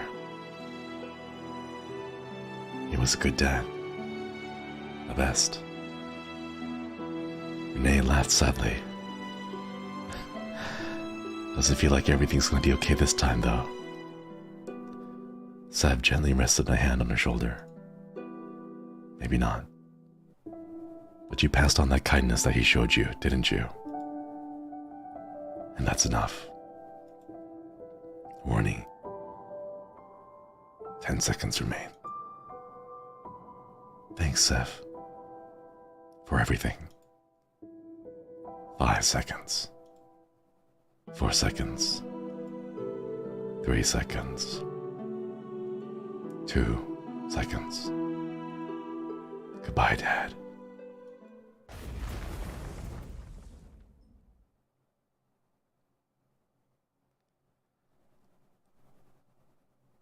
The midday sun hung heavy over the remnants of the church long forgotten, and those lost within.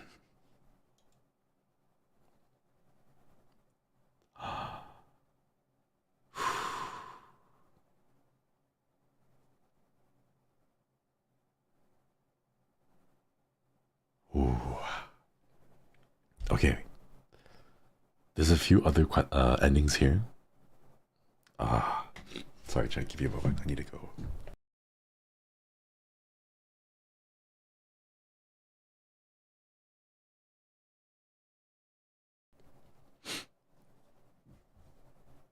These are... I'm guessing they're all bad endings because they don't finish. They don't end. Oh, sorry, Chad. I need to sip some coffee real quick. Wasn't that ending like the one described in the newspaper? Yeah, they did. What happens if we don't? So we have two things. We can not hit the button, or we can just go ahead and stay. What if we stayed? All right, let's go back. What happens if we stayed? I'm gonna go ahead and skip all the way to the option choice again.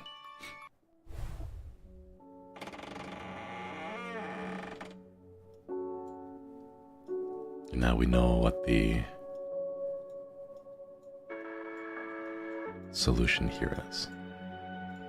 Oh.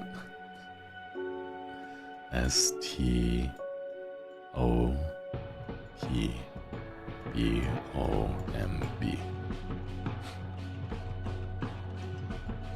Stop bomb. Confirm. Alright.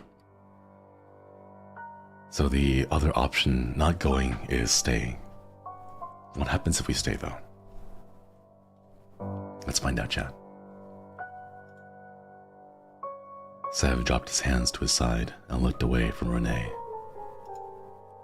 That was all the answers she needed. I understand. This is it then. Sev nodded silently. Thank you for everything, for trusting in me, even in a place like this. You too. I hope, if the next life does exist, we can meet again, under better circumstances. They can't really get much worse, can they? You'll jinx it if you say that. Renee took a slow, careful step forward, then two more, then ran to wrap her arms around Sev's shoulders. Thanks, Sev. No. Thank you. Good luck. She didn't waste another moment. Renee, with an expression of both complex and simple all at once, turned and ran from the library. The room was once again silent. Sev walked from shelf to shelf. He mimicked Nini's curious nature from earlier, his fingers trailing against each of the books he passed. Is this the right decision? Sev looked back up at the timer. Under 5 minutes. They must all be up there searching by now. I wonder if they found anything. 2 minutes. That's when he heard a faint ticking sound. Where? Tick, tick, tick. Where is that coming from? Quickly, he threw the books from the shelves, searching for the cause of the sound, disregarding his own safety completely. If I'm going to die anyway. No matter where he searched, no matter where he went, it seemed as if the sound wasn't getting any closer. It's coming from me. Is it in my clothes? Warning. 10 seconds remain. So this really is it. 5 seconds. Guess it's a good thing I didn't go up with them. 2 seconds. I hope you guys make it.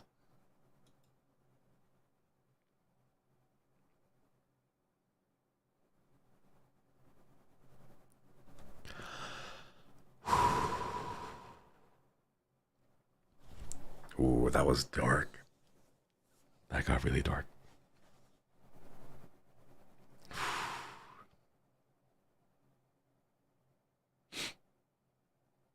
Okay, chat, before we continue, we have to find out. We have to find out what goes on in the other ones, all right? Oh, this is probably going to be a bad ending, so we can hold off on that now. Let's go check out the factory again and see what happens. All right? You want to go check out the factory? No, see it for the lore? Is that what you want, chat? See it for the lore? Okay, we can go see it for the lore. We go ahead and skip. What happens if we don't press it? If we don't trust them?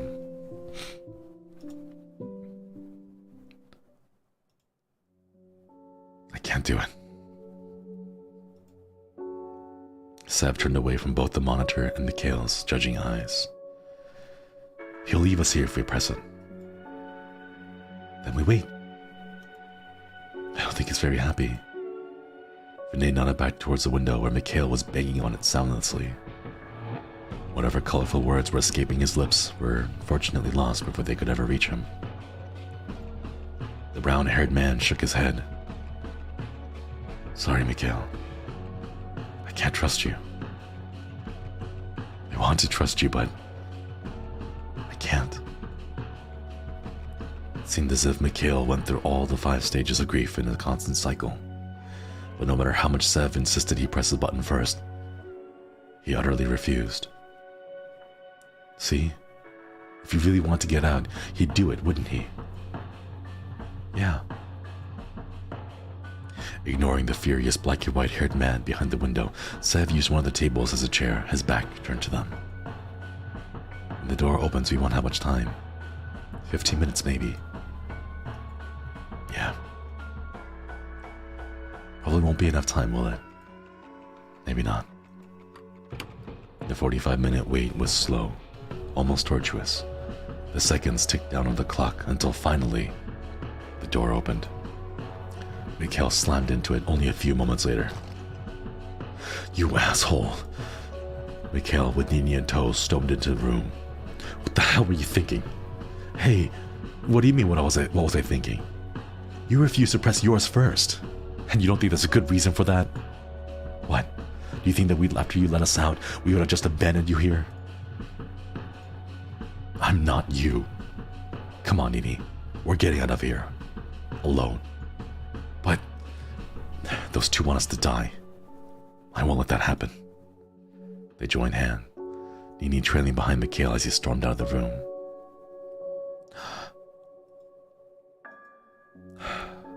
Let's go check their room.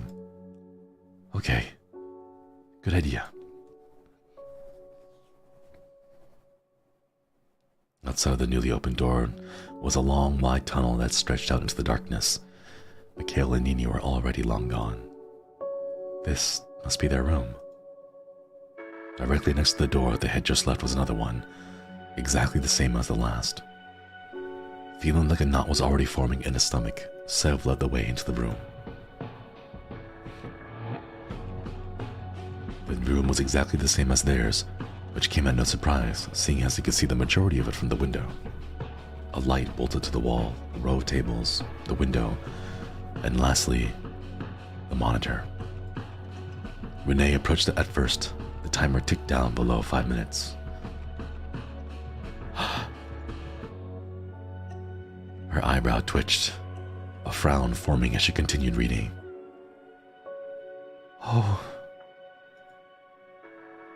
Oh no. What is it? The doors will automatically open in 45 minutes. If you convince the other team to press their buttons, your door will open and you'll be able to open theirs from the other side. If you press your button, the doors will open in 1 hour. What? The knot in Sev's stomach twisted and turned into regret. Then, Shit. There was no way to know. If he had just explained instead of only writing press your button, it might have helped. I should have trusted him. I messed up. I really messed up. Come, sit next to me. Sitting on the table, she scooted over to make room for him. But the timer, there's not enough time. So, let's sit together while we still have the chance. He couldn't think of any words to say, so instead he just sat.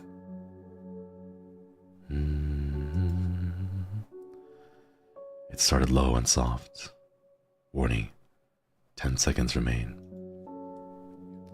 She hummed a song of simple pleasures, sunlight on your face, a home-cooked meal waiting for you, walking by yourself, surrounded by nature.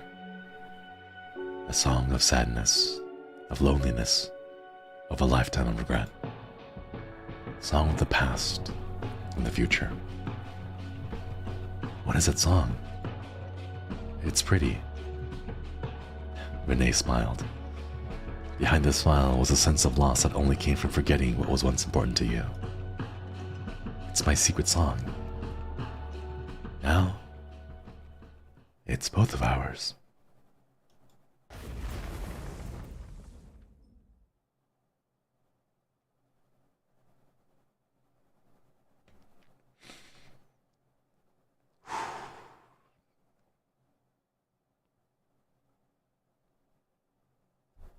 Ooh.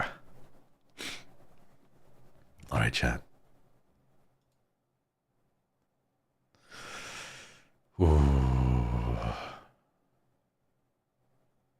It's just bad endings. There has to be one where we can save them. There has to be at least one.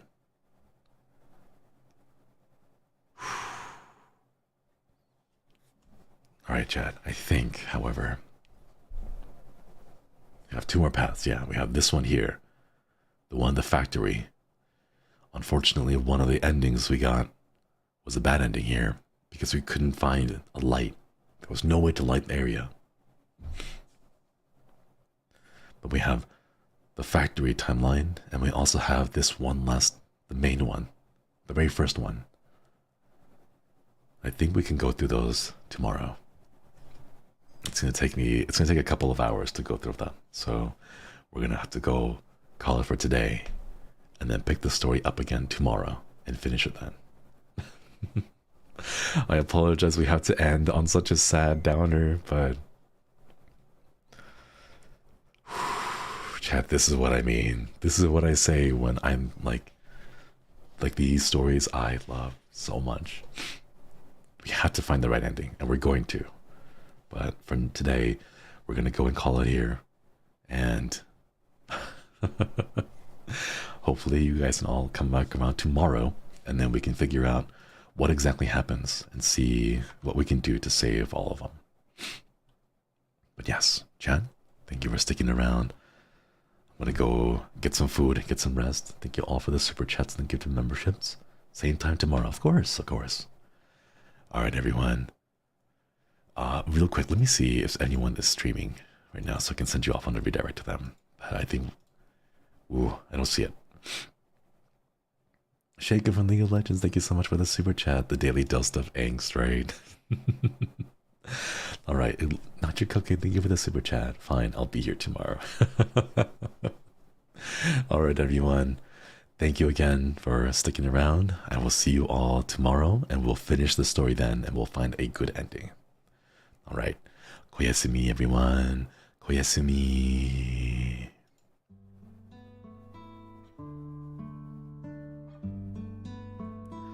Also, it looks like we have a Gavis Bettel. I don't know, like garlic bagel. Just chatting stream called I Will Destroy Every Last One of You, parentheses, affectionate. So we're going to send you off on a little redirect to his stream. It's going to take place at 2 p.m. Pacific, 5 p.m. Eastern. So please keep your eye out for that one. So you have a couple of hours to go grab some food, grab some water, stretch your legs, wiggle around a bit, and take care of yourself. Again, everyone, thank you so much for giving a couple of your hours. I hope you have a wonderful day. Yasumi.